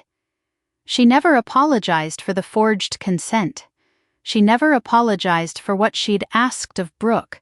She never once acknowledged telling an entire ballroom that I was pretending while I lay unable to feel my own foot. The judge sentenced her to 4 years in state custody, followed by an extended period of supervision prohibiting her from ever again serving as anyone's financial agent, trustee, or fiduciary without direct court approval. He ordered restitution, though everyone in that courtroom understood an order on paper didn't make stolen money simply reappear. As the deputies led her out, she turned once more, not toward me this time, but toward my father, seated 3 rows back with his own attorney. He looked down at his hands and didn't meet her eyes. The criminal sentence turned out to be only one layer of what finally came apart that winter. The civil case dragged on for months after sentencing. Renata reminded me more than once that a judgment on paper wasn't a machine that instantly converted property into money in my account. The house still carried a mortgage, the bank held priority over certain claims, and every disputed asset had to be traced, valued, and processed at its own institutional pace, regardless of how ready I felt to be finished. A lien was placed against whatever remained of Linda's interest in the house, and in several accounts tied to the disputed transfers. Gerald agreed to sell rather than keep bleeding money into legal bills on a house he could no longer realistically hold onto by himself. The sale itself didn't happen quickly. It took nearly 6 months, and once the mortgage, closing costs, and Gerald's own legal obligations were subtracted, what remained went toward restitution and the civil settlement together. Not every dollar came back. Some records were too old to reconstruct, some money simply spent beyond any hope of tracing. Renata told me more than once not to grade the outcome by whether every figure balanced out perfectly at the end. What we got back was authority over our own story, she told me, a documented account of what actually took place. That counts for something real, even when the arithmetic never fully closes. Whitfield Restoration and Roofing didn't survive the year intact. Walt stayed on temporarily as outside overseer while the finances got untangled, then sold his remaining stake once the process finished, walking away from 22 years of partnership with far less warmth toward my father than either would have predicted at the start. A regional contractor absorbed the business. Its name quietly retired along with most of what it had been built on. Gerald moved into a small apartment near his brother's place outside the city. When he asked to see me for the first time, he told me he'd finally left my mother permanently, as if the timing, arriving only once the house, the company, and most of his reputation were gone, somehow made the decision count for more. Leaving after everything is gone isn't the same as leaving, I told him. It doesn't erase the years you stayed because staying was easier than telling the truth. I didn't cut him off completely that day. I did stop letting him describe his own cowardice as some quieter form of innocence. Brooke's cooperation reduced what she ultimately faced, though it didn't erase the deleted messages or the choices she'd made knowing exactly whose name was attached to the money. She served her probation, paid what restitution she could, and accepted civil responsibility for part of what my recovery had cost. The company folded before the year ended, once vendors learned its foundation had been built on money under investigation. She sent me a letter that winter, months after the divorce finalized. It didn't ask me to drop anything, or speak to Tyler on her behalf, or blame our mother for every paragraph of what happened. She wrote that she'd spent most of her life believing love in our family was distributed strictly by obedience, and that being chosen had felt good enough that she'd stopped asking, early on, exactly who covered the cost of it. She closed the letter, saying she regretted pulling the chair, and regretted even more that once I couldn't stand, she'd chosen her own safety over helping me up. I read it twice. I didn't answer right away. An honest apology deserved to be acknowledged. It didn't automatically earn back access to anything else.